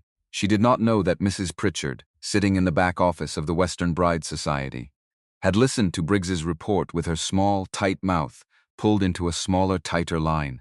She did not know that Mrs. Pritchard had laid a hand on a ledger on her desk and said one sentence in a voice as soft as a knife being honed on a strop, burn the homestead. She did not know, but it was already coming. In the morning, Cordelia woke later than she had meant to. The sun was already on the windowsill. The children were already in the kitchen. Silas had built up the fire and put the kettle on, and was sitting on the floor with Asa in his lap, very gravely letting the 3-year-old comb his beard with a wooden hairbrush. Cordelia stopped in the doorway. She did not say anything. She watched Asa, with his small, serious face, was working very hard at the task he had been given. His tongue was sticking out at one corner. He was carefully smoothing each gray streak in Silas's beard with the brush, the way he had once watched his mother smooth Edmund's hair on a Sunday morning before church. Silas's eyes were closed. He was not asleep. He was simply receiving the brushing. He looked, for the first time since Cordelia had met him, like a man who was not waiting for anything. She stood in the doorway with her hand against the wood. She did not let her face do what it wanted to do. She walked into the kitchen. Good morning, she said. Good morning, Silas said. Asa said with great dignity, Mama. I am combing his beard. I see that, my love. He has gray ones. I see those too. He says it is all right. I am sure it is. She poured herself a cup of coffee. She sat down at the table. She watched her son comb the beard of the man who had paid $300 for them, and she thought, in a quiet, small voice in her own head, Edmund. Are you watching this, Edmund? Do you know where I am? She did not get an answer. She had not been getting answers for 14 months. But the asking, this time, did not hurt the way it had hurt every other time. This time, the asking felt like a small visit, like a letter she had finally finished writing in a hand she could not see. She drank her coffee. She did not cry, but the morning sat warm in her chest in a way it had not sat in over a year.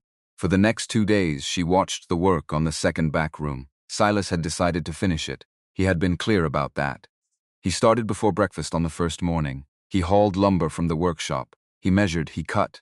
He set Josiah to handing him nails out of a small tin. The room had a window that had never been finished. Just a square hole in the wall with a board nailed across it. Silas took the board down. He set a window frame in. He glassed it.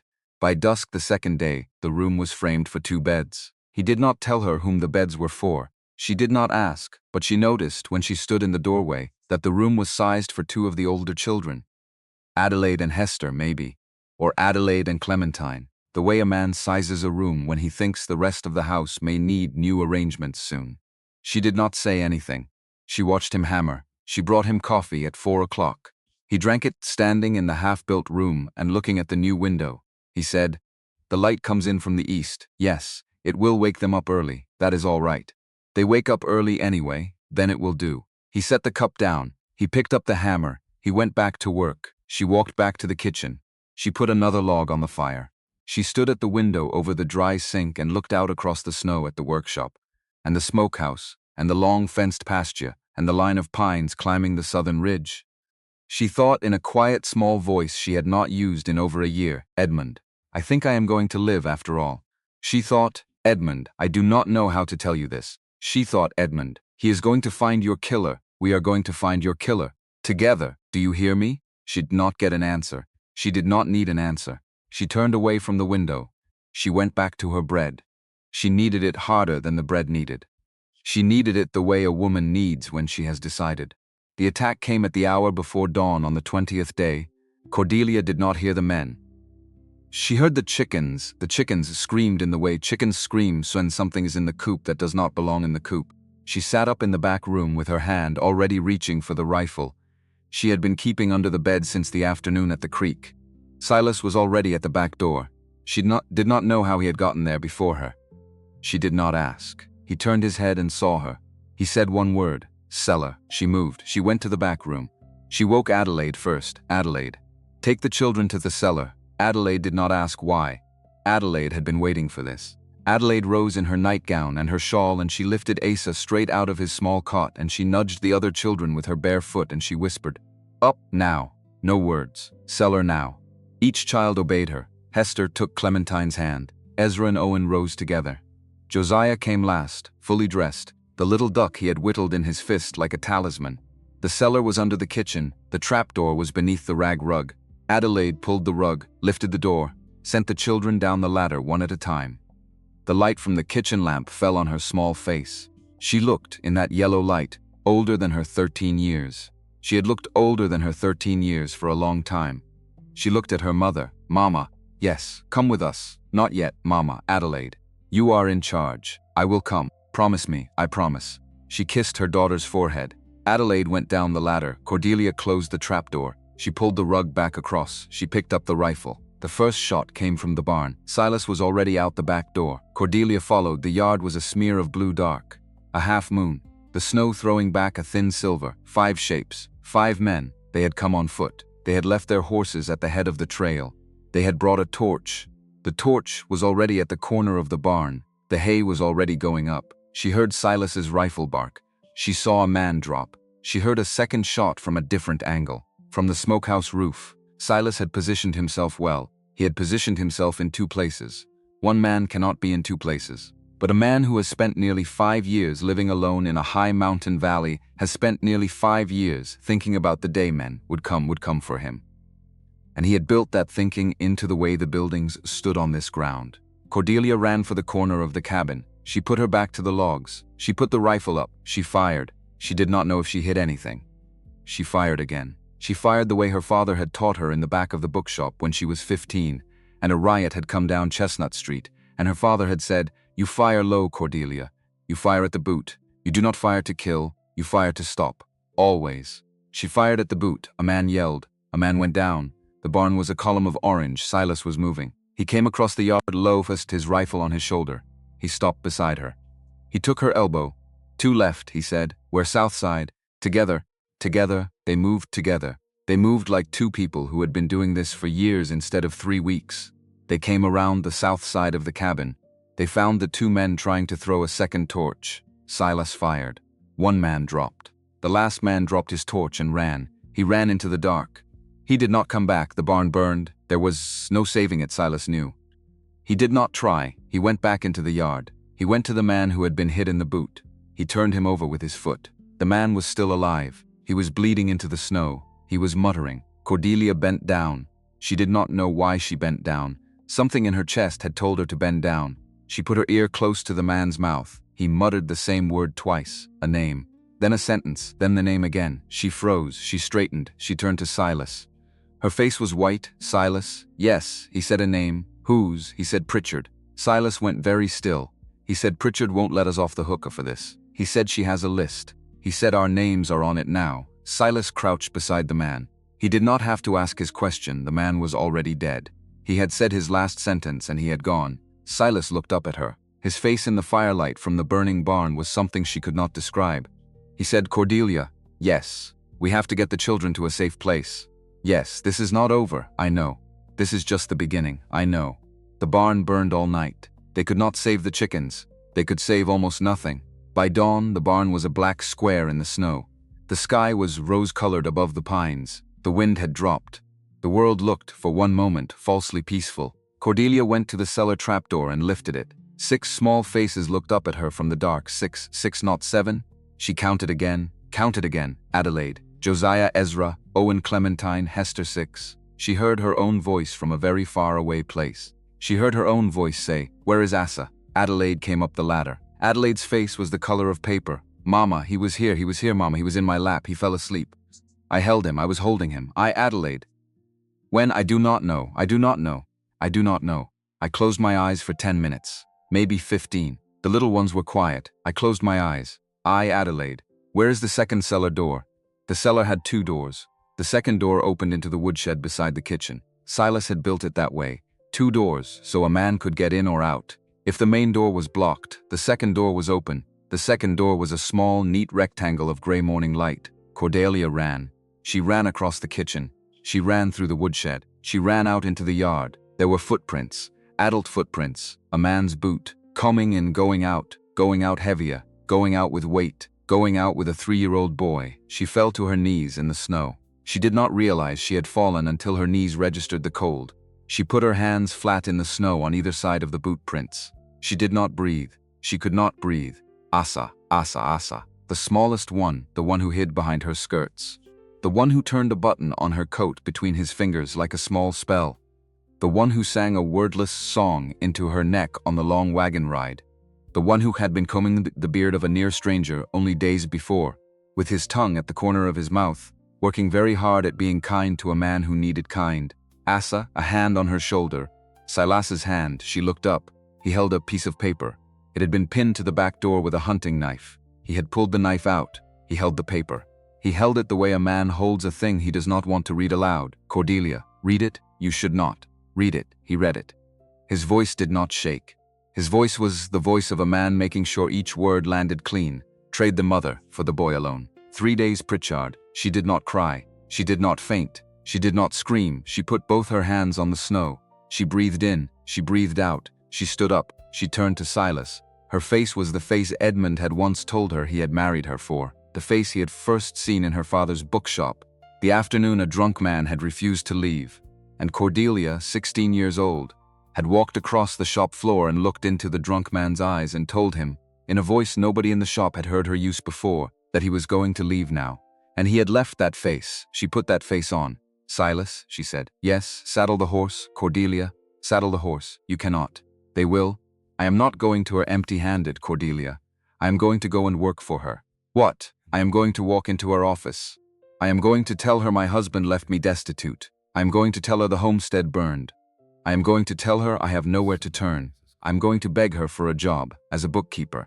I am going to ask to see her ledgers, Cordelia, and then, Silas Thorne, I am going to read her ledgers, and I am going to copy her ledgers, and I am going to find out where my son is. He looked at her for a long moment. His eyes were wet. He did not look away. He nodded once. He said, I am going with you. No, Cordelia, you cannot be seen near her. She knows your face. She has known your face for 5 years.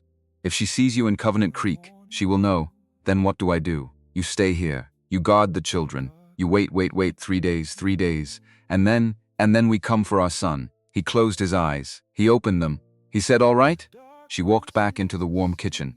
The children went around the kitchen. The cook, Adelaide, had her face in her hands. Cordelia went around the table. She kissed each one on the top of the head. She did not let her hand shake. She did not let her face shake. She said only this, Adelaide. You are in charge, Josiah. You hold the rifle, Ezra. Owen, you mind your sisters, Clementine. Hester, you mind Adelaide. I will come back. I will come back with Asa. I promise you. I promise you. Adelaide caught her sleeve. Mama, yes. Be the woman with the rifle. Cordelia looked at her daughter. She put her hand against her daughter's cheek. She said, Adelaide, I have been the woman with the rifle for a long time. I just did not know what she was for. She went into the back room. She changed into her plainest dress, the one she had worn on the train from Philadelphia. She put her hair up under the wool scarf. She put on her old wedding ring, the brass one she had bought at a pawn shop after she sold Edmund's gold one. She had kept the brass one because Edmund had said, in his quiet, careful voice, on the night she sold the gold one, Cordelia, you should still have a ring on your finger. It is not for me. It is for you. She put the brass ring on. She looked at herself in the small kitchen mirror. She did not see a woman who had been priced at $300. She did not see a widow. She did not see a mother of 7. She saw a woman with a face. She saw a woman with a column to read. She turned away from the mirror. She picked up the saddlebag Silas had packed for her. She walked out into the yard. He was holding the horse. It was the gentle bay, the one with the soft mouth, the one who would not balk at any sudden sound. He had chosen the bay for her. He had not asked. He helped her up. His hand at her boot was warm again. He kept it there for 1/2 second longer than he needed to. He looked up at her. His eyes were the color of glaciers. They had been the color of glaciers the day she met him. They were not cold. They were not soft. They were the eyes of a man who was about to let the only living thing he had left in the world ride down a mountain trail alone. Cordelia. Yes. Listen to me. Yes. If she shows you a single hair on his head before you have the ledger, you leave, you ride. You do not come back. I cannot do that. You can. Cordelia, listen. We do not buy with our children. We buy with our work, with our hands, with our nerve, with our minds, not with our children. Do you hear me? I hear you. Promise me, Silas. Promise me, Cordelia Ashford. She closed her eyes. She let one breath in. She let one breath out. She opened her eyes. I promise you. He nodded. He stepped back. She turned the horse. She rode out of the yard. She did not look back, because if she looked back, she would not be able to go. The trail down to Covenant Creek was 12 miles. The pines were heavy with new snow. The wind moved through them with a long, low whisper that sounded, at times, like a woman saying a child's name.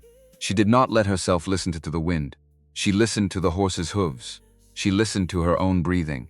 She listened to her own pulse. Very far away, the way a person hears her pulse when she has been dreaming of an old fight. She thought, the whole way down, about the lavender water in Mrs. Pritchard's office, about the way the woman had smelled like a kindly aunt while she had been signing the orphan papers that morning in January, about the small flick of the eye toward the door, about the still, careful, listening silence after Cordelia had walked out of the room. She thought about Edmund, quickly, steadily, the way you think about a man you have decided to honor. My love, my quiet love. You found her name in 3 days. You found her name when no Pinkerton agent could find it in 3 years. You found her name and it cost you your life. She thought, my love, I am going to find her too. I am going to find her and I am going to bring her down for you, for Beatrice, for a small boy named Thomas with a missing front tooth, for my son, Asa, 3 years old, bird-boned, with his fist closed around a coat button somewhere in this territory that is not his mother's, for every girl who walked into Mrs. Pritchard's office in 1873 and never walked back out. She did not weep on the ride down. She did not weep when the trail leveled into the foothills. She did not weep when she saw the first wisp of smoke from the Covenant Creek smithy rising into the pale January sky. She rode straight down Main Street with her chin up. She rode past the saloon. She rode past the auction platform where, 20 days before, an auctioneer had called for an opening bid of $75, and a man in a beaver hat had called her fat to her face. She rode past the dry goods store. She rode past the Lutheran church. She tied the horse at the rail in front of the Western Bride Society office. She climbed the 3 plank steps. She did not let her hand shake when she lifted it to the door, because Asa was 3, because Asa was small, because Asa was somewhere in this territory in the hands of a man who put hunting knives through paper into a back door. She did not have a hand to spare for shaking. She knocked, the door opened, and Mrs. Pritchard, in her tight chignon and her thin sad smile and her lavender water, stood in the doorway, and her eyes went for 1/2 second to the brass ring on Cordelia's finger, just for 1/2 second. Then the smile widened. Mrs. Ashford, Mrs. Pritchard said, "My dear Mrs. Pritchard, you are alone. I am. Come in, child. Come in. You look frozen. I am cold. Yes, of course. Come in." Cordelia walked across the threshold of the Western Bride Society office. She walked across it. The footwafer had taught her to walk across the floor of his bookshop on a Sunday morning when she was small and the shop was empty. Spine long Shooter's Square, head up. She stepped into the small warm room that smelled of coal smoke and paper and lavender water. She stepped into the room of the woman who had killed her husband. She did not yet know everything she would learn in this room. She did not yet know that the ledger Mrs. Pritchard was about to hand her would contain a column called settlement fees. She did not yet know that one of the entries in that column would simply say bitter pass. She did not yet know about a federal judge in Cheyenne whose initials would appear in a small, dark, masculine hand in the margin of every page. She did not yet know that the woman across the threshold from her had been doing this for 15 years and had a longer ledger hidden somewhere that no living person had ever seen, and was at this very moment beginning to calculate, in a small lightning calculation behind her eyes, how she was going to bait the next part of the trap. Cordelia Ashford did not know any of this yet, but she walked into the room anyway, because somewhere in the high country, in a wooden cage in a hidden camp, a 3-year-old boy was holding a coat button in his small fist and waiting for his mother to come. And his mother was coming. The door closed behind her. The bell above the door made a small bright sound, and outside on the rail, the gentle bay shifted her weight and lowered her head into the cold and waited for her rider to come back. Whatever that took. Covenant Creek looked smaller from the back of a horse than it had from the Bride Society platform. That was the first thing Cordelia noticed. The second thing was that nobody looked at her. Nobody. Not the woman shaking out a rug on the porch of the dry goods store. Not the boy walking two thin mules toward the livery. Not the men in the doorway of the saloon, blowing on their coffee, watching a stray dog cross the street. She had ridden in alone. She had her hair up under a wool scarf. She had a small carpetbag tied to the saddle. She had the look on her face of a woman who had run out of choices. A woman who had run out of choices was the most invisible thing in a frontier town. She knew that, she used it. The office smelled of coal and paper and lavender water. The lavender water was wrong. The lavender water was the smell of a woman who wanted to be remembered as a kindly aunt. Cordelia had learned to log smells in her father's bookshop. A bookshop smells of paper and varnish and a little dust. A clerk's office smells of ink and tobacco. A doctor's office smells of carbolic and lye. A bride society office smelled like a parlor for spinsters. It did not. It smelled like a stage set. Mrs. Pritchard sat her down.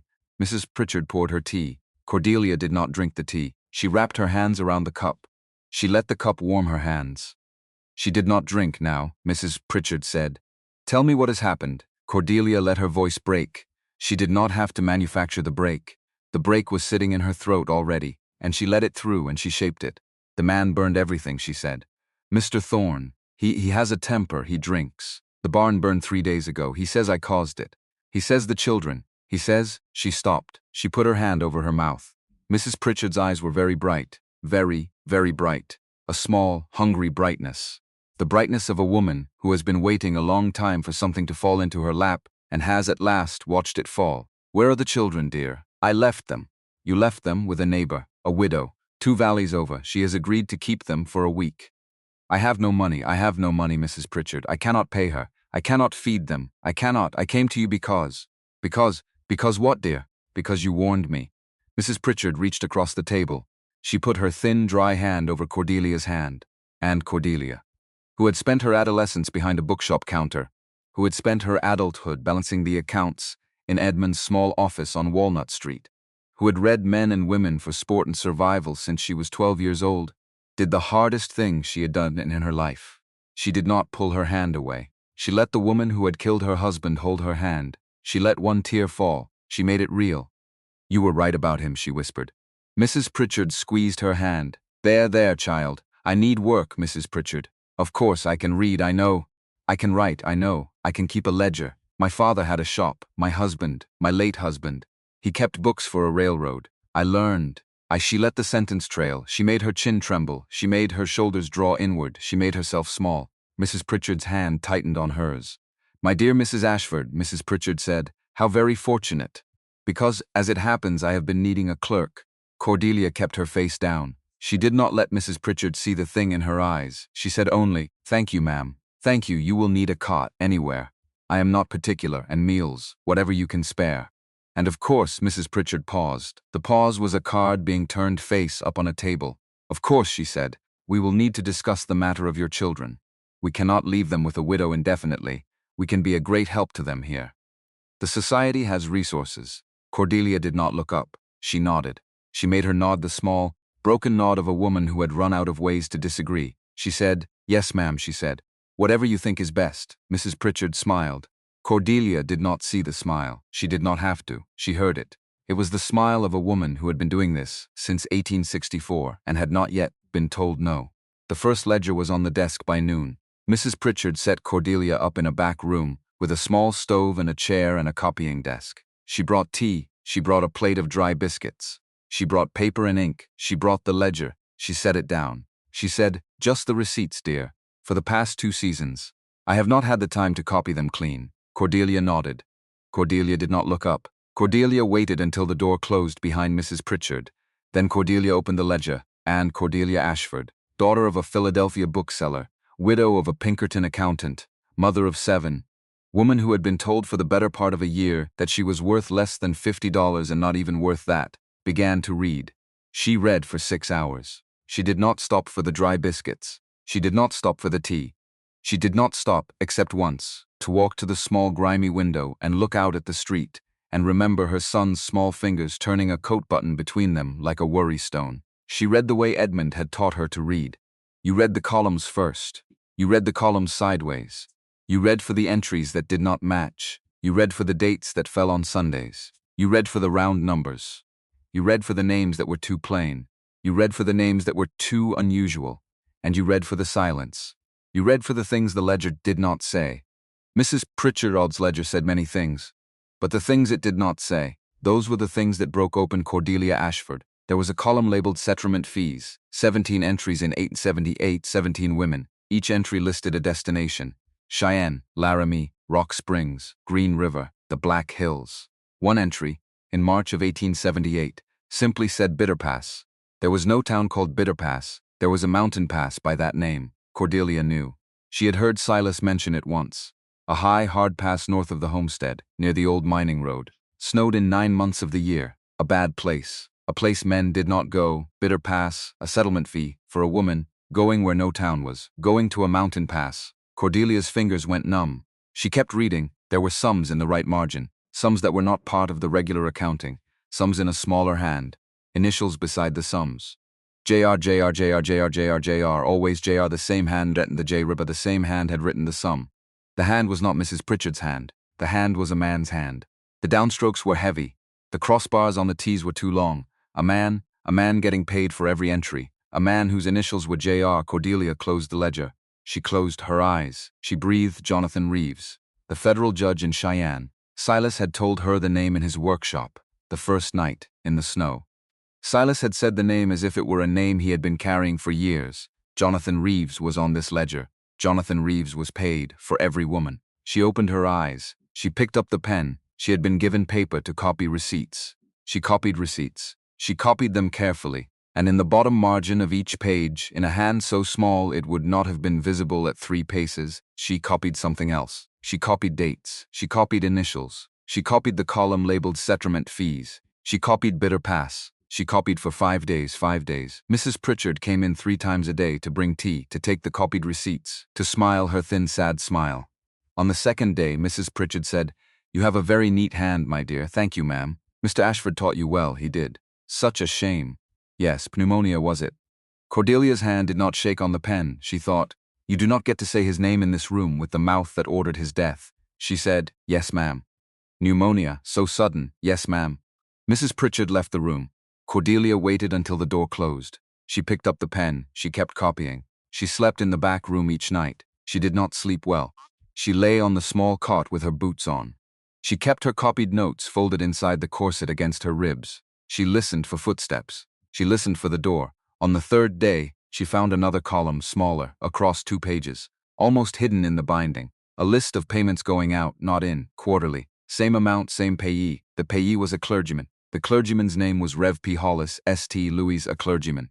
Receiving quarterly payments from a bride society. For nothing, the ledger explained. Cordelia did not write Hollis in the margin. Cordelia memorized the name. She would tell Silas in person. A name like Hollis did not belong on a piece of paper folded inside a corset. A name like Hollis was the kind of name that belonged carried out of a room in a human chest, with a human pulse around it. Until it could be set down somewhere, it would not be lost. On the 5th night, Mrs. Pritchard came in late. She brought a cup of warm milk. "My dear," she said. "You are working so hard." "Yes, ma'am. I want you to know how grateful I am." "Yes, ma'am. I have something to show you." Cordelia's heart began to beat too fast. She made her face steady. "Yes, ma'am." Mrs. Pritchard reached into the deep pocket of her wool dress. She took out a small folded square of paper. She set it on the table. "This came to my office yesterday." Cordelia did not pick it up. "Read it, my dear." Cordelia picked it up. She unfolded it. It was a child's drawing, a small figure, stick legs, a round head. The word mama in shaky pencil at the top, in a child's letters. Asa had drawn this. Asa had drawn this in the last 5 days. He was alive. Cordelia's hand began to shake. She did not stop it. She let it shake. Because Mrs. Pritchard wanted to see the shake. Mrs. Pritchard wanted Cordelia broken in this room tonight. So Cordelia gave her the shake. She gave her the shake. She gave her the small intake of breath. She gave her the tear at the corner of the eye. She gave her every single thing the thin-mouthed woman in the tight chignon wanted to see. Then she put the drawing down. she said in a small voice. Mrs. Pritchard. Please, please, where is he? Mrs. Pritchard smiled. The smile was wider now. The smile had teeth now. He is safe, my dear. Where? He is being cared for. Please, soon, my dear, very soon. We are going to take a small trip, you and I. A trip? Yes, where you will see. When? Tomorrow. Mrs. Pritchard stood. She patted Cordelia's hand. She left the room. She closed the door. Cordelia waited. She waited a count of 300. Then she folded Asa's drawing into the corset against her ribs. Then she took the last copied page of the ledger. Then she walked, very quietly, to the back window of the small room. She lifted the sash. She climbed out. She dropped 4 feet to the alley. She landed on her knees in cold mud. She did not stop. She rose. She ran. The horse was where she had left it 3 streets down, behind the Lutheran church. She had paid the boy at the church livery one of her last dollars to keep the horse hidden.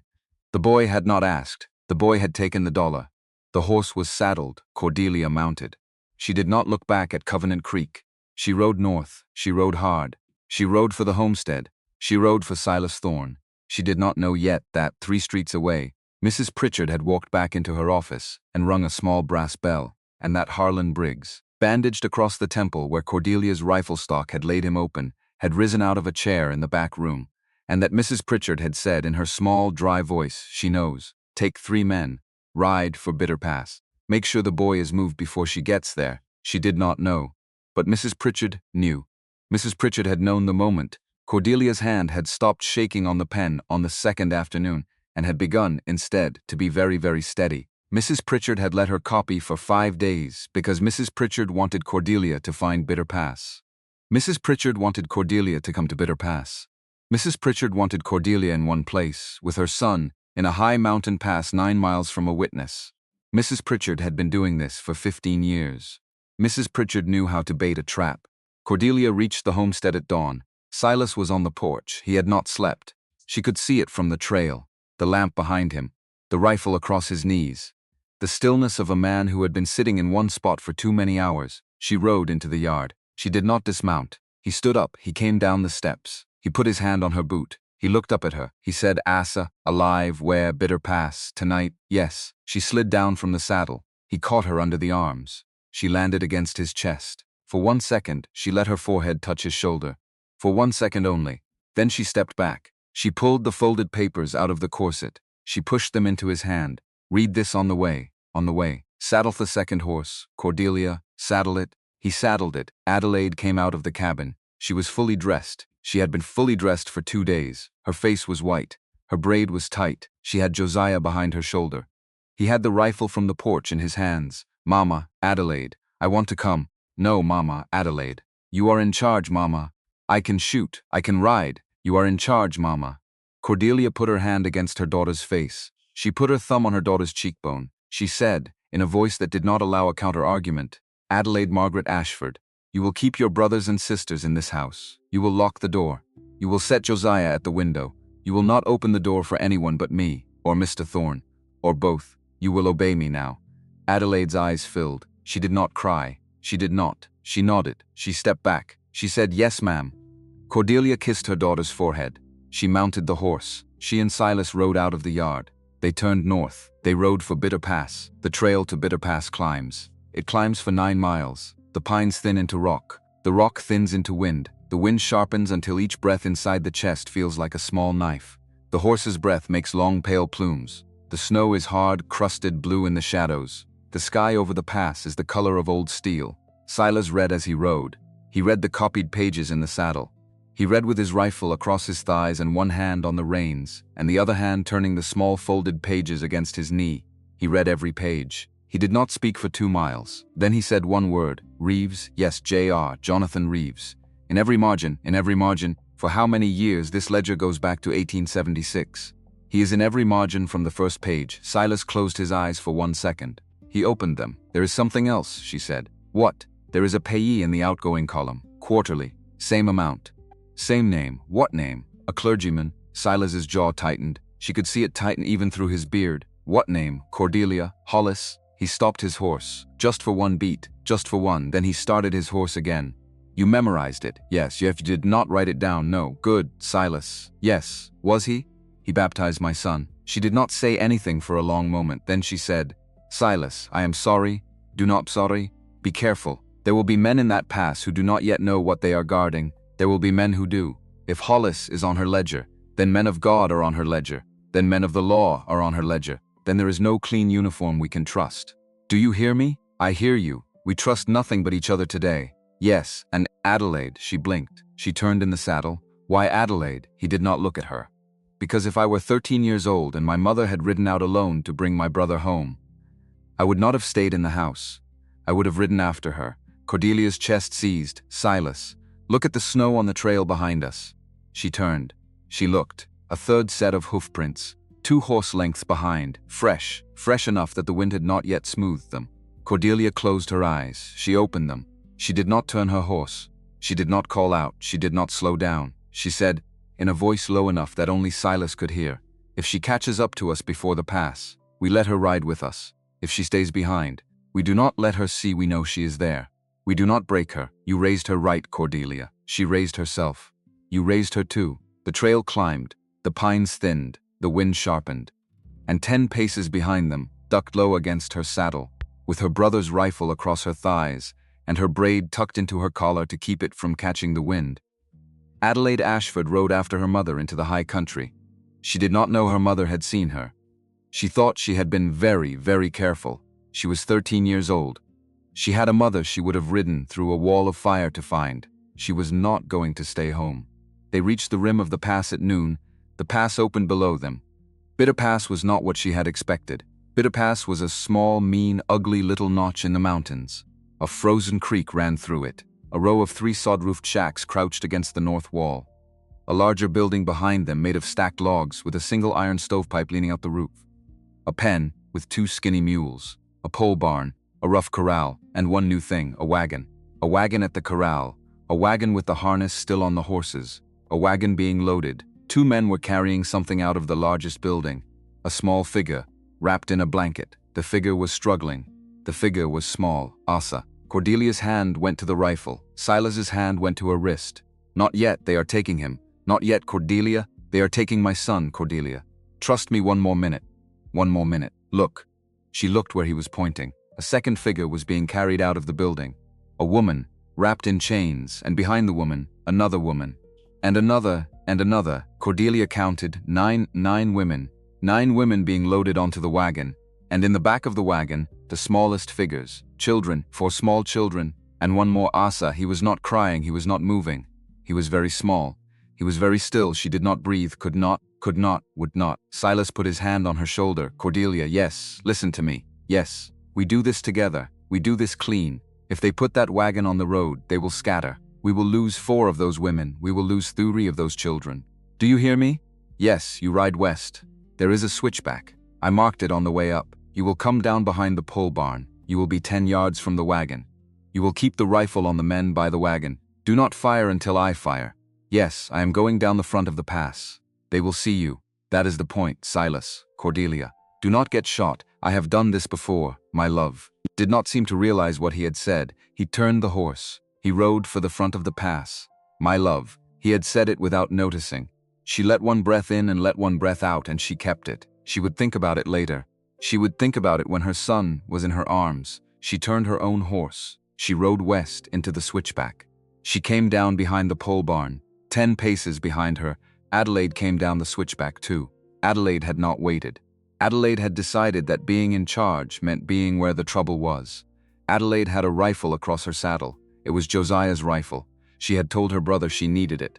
Josiah had let her have it, because Josiah was 11 and Adelaide was 13, and they had decided certain things between them while their mother was gone. Adelaide reached the bottom of the switchback. She was 10 paces behind her mother.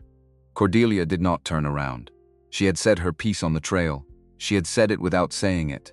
Now she let her daughter come. Silas Thorne came down the front of the pass at a walk. Not at a gallop, at a walk. The way a man comes down when he wants to be seen. The men by the wagon saw him. They froze. They had not expected him.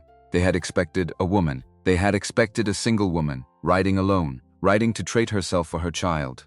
They had not expected a tall, weathered, slow-moving man on a black horse with a rifle laid across his saddle, the way a Pinkerton agent lays a rifle across his saddle. One of the men shouted. He shouted for someone inside the building. A door opened. Harlan Briggs stepped out. Cordelia, watching from behind the pole barn, saw him. The bandage was still around his head. His face was white where it was not bruised. His left eye was swollen half shut. The right eye was alive with something Cordelia would not later be able to name. Briggs saw Silas. Briggs smiled, that ugly hook of a smile. He raised his hand. He had a pistol. Silas did not stop riding. Silas rode straight at him. He rode the way a man rides into the last fight of his life. Briggs fired first. The shot went wide. Silas's rifle came up. Silas fired. The shot took Briggs high in the chest. Briggs staggered. He did not fall. Not yet. He fell to one knee. He raised the pistol again. He fired again. This shot did not go wide. This shot caught Silas in the upper arm. The buckskin sleeve bloomed red. Silas did not slow. Silas did not falter. Silas was off his horse before the horse had stopped. He hit the snow, and he was already moving. He was running. He was running toward Briggs the way a man runs toward a thing that has cost him 5 years. The other men by the wagon turned to fire. Cordelia rose from behind the pole barn. She did not aim for Boots. Not this time. She aimed center. She fired. One man dropped. The second man swung his rifle toward her. A second shot rang out from behind her. A different rifle, smaller, younger. The second man dropped. Cordelia spun. Adelaide was 10 paces behind her, the rifle still at her shoulder, her eyes very wide and very clear and very calm. Adelaide, Mama. You were not supposed to, I know. Adelaide, Mama. Asa. Cordelia did not finish the sentence. She ran past her daughter. She ran past the pole barn. She ran toward the wagon. She ran toward the small, still figure in the wrapping in the wagon bed. She ran without breathing. She ran without thinking. She ran on a track laid down by something older than her own body, older than her own mind. The track a mother runs on toward a child. She reached the wagon. She pulled the blanket back. Asa, 3 years old. Asa with his small bird ribs. Asa with a bruise on his cheek, and his eyes closed, and his fist closed around the loose button from her coat. The button she had not noticed. He had pulled off her coat the morning the men had come. He had taken the button with him. He had kept it. She picked him up. She picked him up the way you pick up the only thing in the world. He was breathing. He was breathing. He was breathing, Mama. His voice was the smallest sound she had ever heard. She buried her face in his hair. She did not cry. She did not cry yet. She did not have time to cry yet. She turned with him in her arms. She saw, across the yard, Silas on his knees in the snow over Briggs. Briggs on his back, the blood on Briggs's mouth, the smile still on his face, even now the hook of it. Cordelia walked toward them, holding her son. She walked the way she had walked into Mrs. Pritchard's office 5 days ago. She walked like a woman who had run out of choices. But she had not run out of choices. She had simply, finally picked one. She stopped beside Silas. Briggs looked up at her. His eyes were beginning to glaze. He laughed, a small wet laugh. $300, he said. Yes, got your money's worth, Thorne. Silas said nothing. Briggs looked at the sky. He laughed again. You think you got her, he said. You think you got the ledger.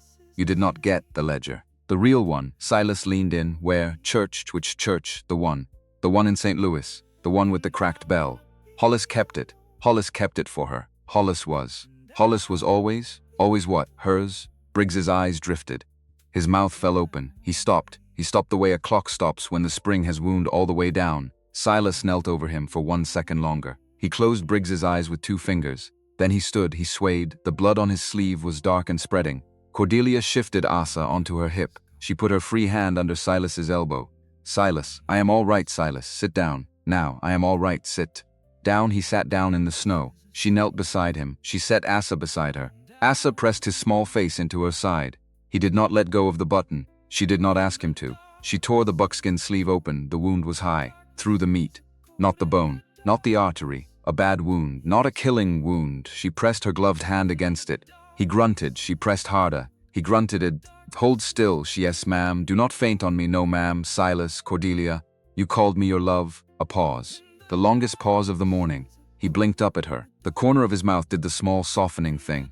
Did I? You did. Out loud. Out loud. He looked at her for a long, long moment. He said, I did not mean to say it out loud. You meant it, though. Yes. All right, then. She did not ask for more. He did not offer more. Asa pressed his head harder against her side. She bent down. She kissed the top of her son's head. She held her hand against Silas's arm. She held that pose for a long, long minute. 3 of them. In the snow. In a high pass. With the morning wind moving across the world and 9 women being uncuffed from a wagon behind them by a 13-year-old girl with a rifle on her back. Adelaide was already working. Adelaide had not waited. Adelaide had run to the wagon the moment her mother had run for Asa. Adelaide had found the keys on the second dead man's belt. Adelaide was unlocking shackles. She was speaking to the women in a low, clear voice. She was telling them they were safe. She was telling them her name. She was helping each one down out of the wagon. The women did not speak. They climbed down. They looked at the 13-year-old girl with the rifle on her back. They looked at the woman in the snow, holding a child and a wounded man. They looked at the bodies in the yard. They looked at the sky. One woman, dark-haired, hollow-cheeked, the chains mark still bright red on her wrists, walked across the yard. She stopped in front of Cordelia. She bent down. She put her hand against Cordelia's shoulder. She did not speak. She did not need to. She had a face Cordelia had seen before, in the small, grimy window of the back office on Walnut Street. The face of a woman who had been a sister, and a daughter, and a friend before she had been a number, in a column called Settlement Fees. The woman straightened. She walked back to the wagon. She helped the next one down. The ride down took the rest of the day. They went slowly. They were 9 women, 4 small children besides Asa, 2 wagons, 1 wounded man, and a mother who would not let go of her son. The women did not speak at first. Most of them did not know what to say. One of them was Polish. 2 were Irish. One was so quiet, with such empty eyes, that Cordelia did not know what to do for her, except set her hand on the woman's hand on the wagon seat and leave it there. The empty-eyed woman wept, silently, for the first 3 miles. By the 4th mile, she had stopped weeping. By the 5th mile, she was holding Cordelia's hand back. By the 6th, she had spoken her name. Hattie, just Hattie. That was all. That was enough. Cordelia had a long ride to think. She thought about her own $300. She thought about how the man riding beside her, wounded and pale and steady, had paid her price the way you pay any price. Quiet, direct, without bargaining. She thought about how she had been, that day, the 7th of 9 women in a row. She had just been the only one whose name had been spoken out loud. The other 9 had been bought, too. She had simply been bought by the only man in the room who had not meant to buy her. She had been bought by a man who had meant only to look. She had been bought because a 32-year-old widow with 7 children had stood up straight in a wind that broke bigger people than her, and a man in the back of the crowd had seen it, and his nearly 5 years of frozen grief had cracked, in one place, just enough. She thought about that. She thought about that all the way down the pass.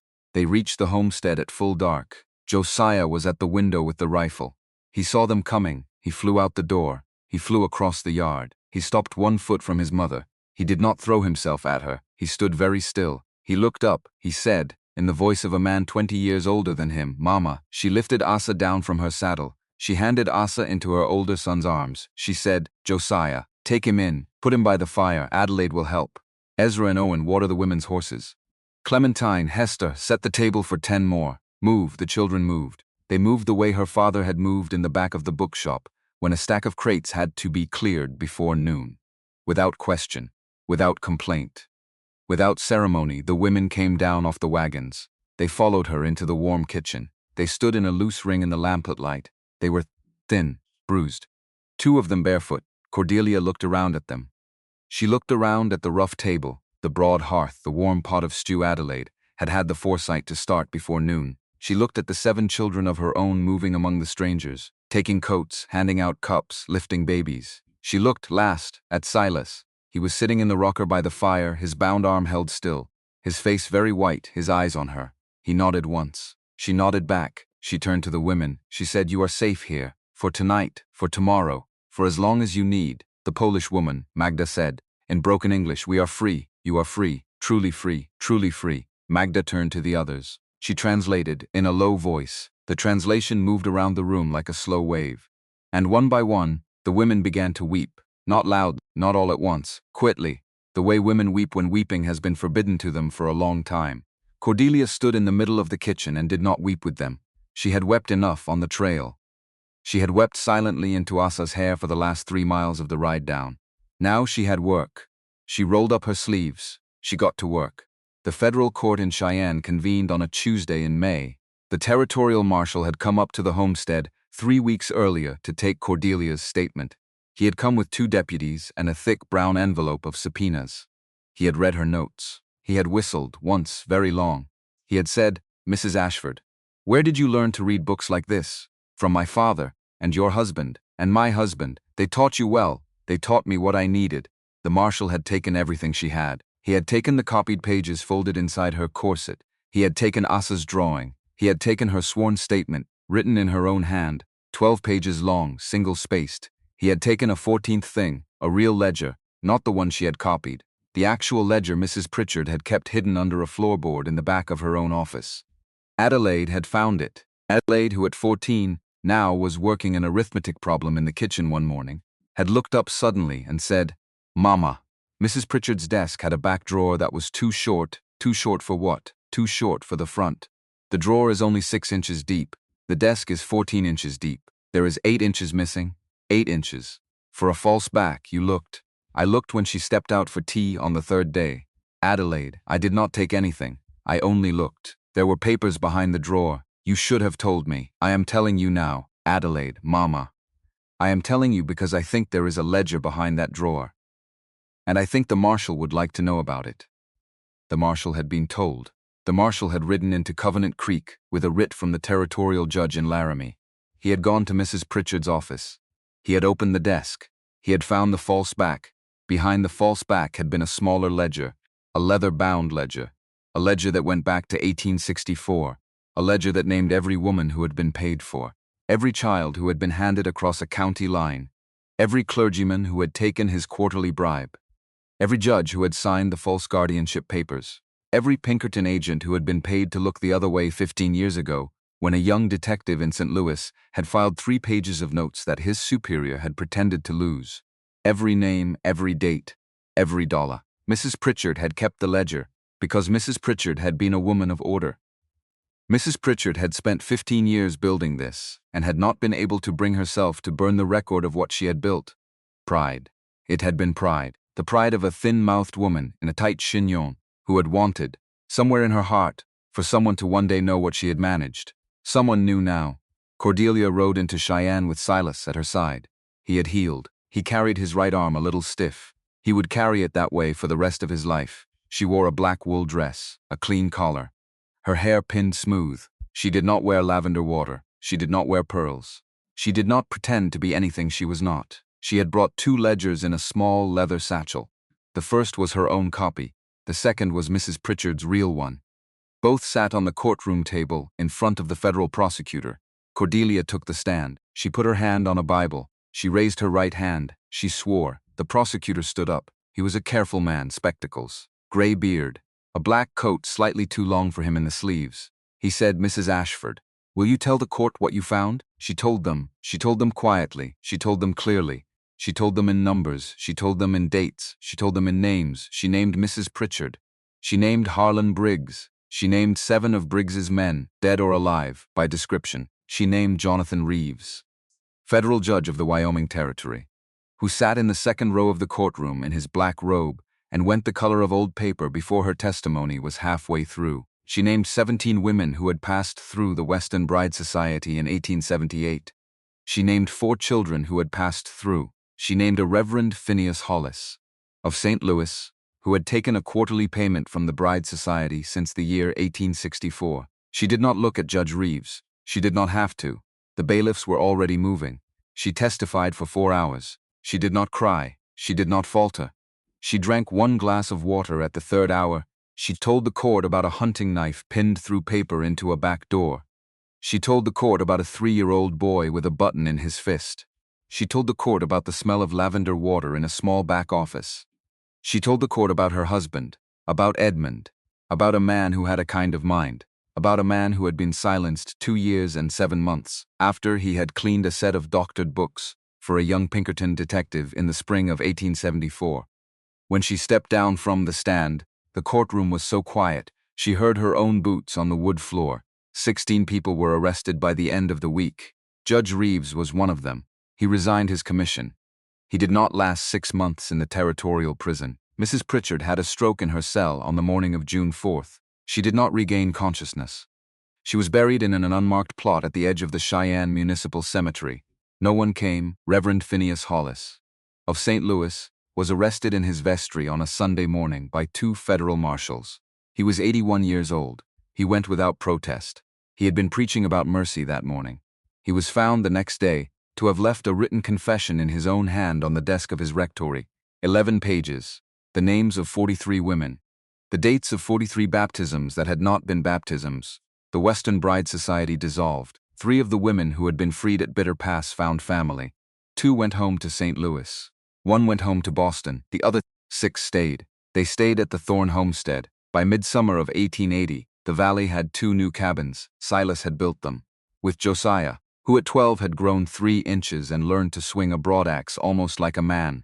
The first cabin was for Magda and Hattie. The second was for the 4 other women who had decided to stay. The Thornes paid them in food and clothing, and a share of the spring lambs. The women paid back the Thornes in work. It was a fair exchange. It was the first fair exchange any of them had been part of in a long time. The summer was the best summer Cordelia could remember. The children grew. Adelaide turned 14. She was teaching the younger children arithmetic from a small chalkboard Silas had made her, hung on the kitchen wall. She was also keeping the homestead accounts. She was better at it than her mother was.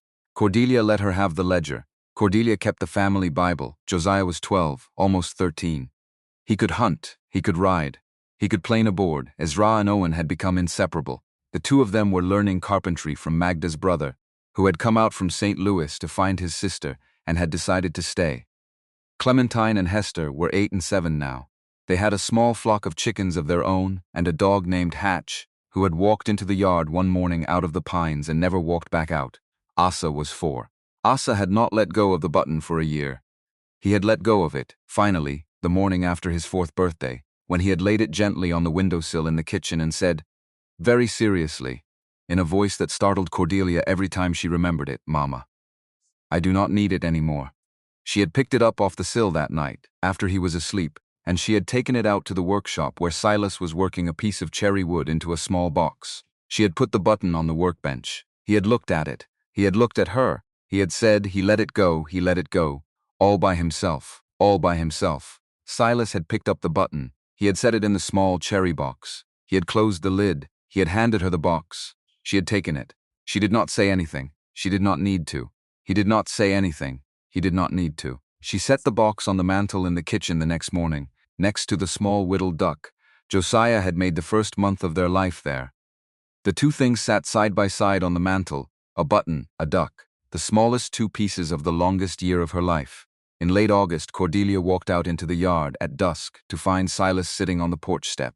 She sat down beside him. He did not move. The sun was low. The pines were black against the orange. She heard, behind them in the kitchen, the sound of Adelaide reading aloud to the smaller children. The book was Robinson Crusoe, Silas's old copy, the one Cordelia had seen on his desk in the trapper's cabin in January of the previous year. Adelaide read in the voice of a woman. The smaller children listened in the silence of children who knew they were warm. Silas said quietly, Cordelia, yes, I want to ask you something. Ask. It is not the question I asked you a year ago, I know. It is a different question, I know. A pause, a long one. She watched the sun go down behind the pines. She did not look at him. She did not have to look at him. She had been waiting all summer for him to ask. He said, will you marry me? Truly marry me. The papers and the priest and the words said out loud. Not because you have to. Not because the paper at the auction says you do. Because you choose to. She did not answer for a long second. She wanted to remember the long second. She wanted to remember the orange of the sun and the black of the pines and the warm sound of her daughter's voice through the open kitchen window. She wanted to remember the moment in her life when she had been asked to choose. She turned her head. She looked at him. He was looking at her. His eyes were the color of glaciers. They had been the color of glaciers the day she met him. They were not cold anymore. She said, yes. He nodded. The corner of his mouth did the small softening thing. He took her hand in his. He did not say anything more. She did not say anything more. They sat on the porch step until the sun was gone. A small crowd gathered in the yard on the second Saturday in September. A traveling Methodist preacher had come up the trail with a thin black book and a thinner black coat. The women from the second cabin had baked 4 loaves of bread. Magda had embroidered a small white collar onto the front of Cordelia's good wool dress. Adelaide had pinned her mother's hair with a sprig of mountain laurel she had picked herself. Cordelia walked out into the yard. Her 7 children stood in 2 rows on the grass. Behind them stood the 6 women. Behind the women stood Magda's brother and the boy from the Lutheran livery in Covenant Creek, who had once kept her horse hidden for $1, and an old trapper named Wicket, who had once let them shelter in his cabin in a snowstorm and had walked 20 miles up the trail to see this. Silas stood at the far end of the yard. He was in a white shirt. He had cut his hair. He had shaved. He looked, for one moment, like a younger man Cordelia had never met. Then he smiled at her, and he looked like the man she knew. She walked the length of the yard. She did not hurry. She did not slow. She walked the way her father had taught her to walk down the aisle of his bookshop when she was small. Spine long, shoulders square, head up. She stopped in front of Silas. She put her hand in his. The preacher began to read. Asa, 4 years old, broke ranks halfway through the vows and ran across the grass and wrapped both his arms around his mother's leg. The preacher paused. The preacher smiled. The preacher said, "Carry on." Cordelia laughed. She had not laughed at her first wedding. She had been 17. She had been too nervous. She had cried instead. She laughed at this one. She reached down. She put her hand in her son's hair. She kept his small arms around her leg. She said the words holding her 4-year-old. When the preacher said, "You may," Silas leaned down and kissed her. It was a quiet kiss, a simple kiss, a man kissing the woman he had built a house for, a woman kissing the man who had built it. The yard cheered. Adelaide clapped. Josiah whistled with 2 fingers. Clementine and Hester scattered handfuls of dried rose petals they had been saving all summer. The dog Hatch barked twice. Silas straightened. He looked down at Cordelia. He said, very softly, "Mrs. Thorne." She said, "Yes, that was all. That was enough." 1 year and 8 months after the morning, she had stood on an auction platform in Covenant Creek, Wyoming Territory, and counted her breaths. 1 year and 8 months after a man in a buckskin coat had raised his hand from the back of the crowd and said $300. 1 year and 8 months after a thin-mouthed woman in a tight chignon had warned her, in a small dry voice, about the man she would later choose with her whole heart. The sun went down behind the pines. The kitchen window glowed yellow. Adelaide called the children in for supper. Cordelia stood for one more moment in the yard, with her new husband's hand around hers. She did not look back at her old life. She did not need to. The old life was inside her. It had become part of the new one. She walked across the yard. She held the door open for the children. She went into the warm kitchen. She closed the door behind her. The last thing the yard saw, before the door closed, was the small lighted square of the window, and inside it the silhouettes of 2 grown people and 7 children and 6 women settling at a long table for supper. A whole household. A household made out of the people the world had thrown away. Cordelia Thorne stood at the head of the table.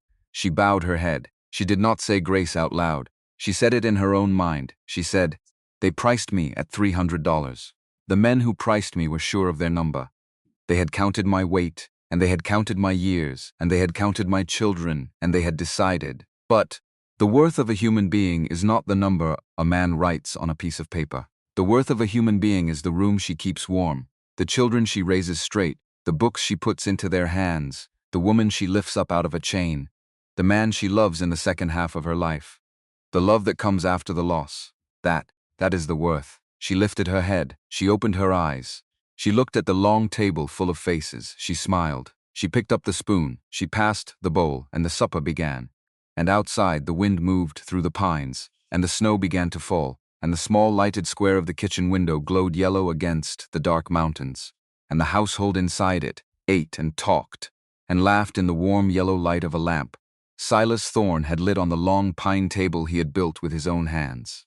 And the door, once it had closed, did not open again that night, because there was no one left outside, because everyone who needed to be inside was inside, because the woman who had been priced at $300 in January of 1879 was, now, in the autumn of 1880, the keeper of a lighted window in a high Wyoming valley. And the keeper of a lighted window, in this country, in this century, was the keeper of a thing more precious than any sum a man had ever written down. The keeper of a lighted window was the keeper of a home. And in that home, that night, 8 children, 6 women, and 1 man slept warm under one roof, because of her. Because of one mother who had counted her breaths on an auction platform on a January morning and had refused to fall. Cordelia Thorne blew out the lamp. She climbed the ladder to the loft. She lay down beside her husband. She closed her eyes. She slept.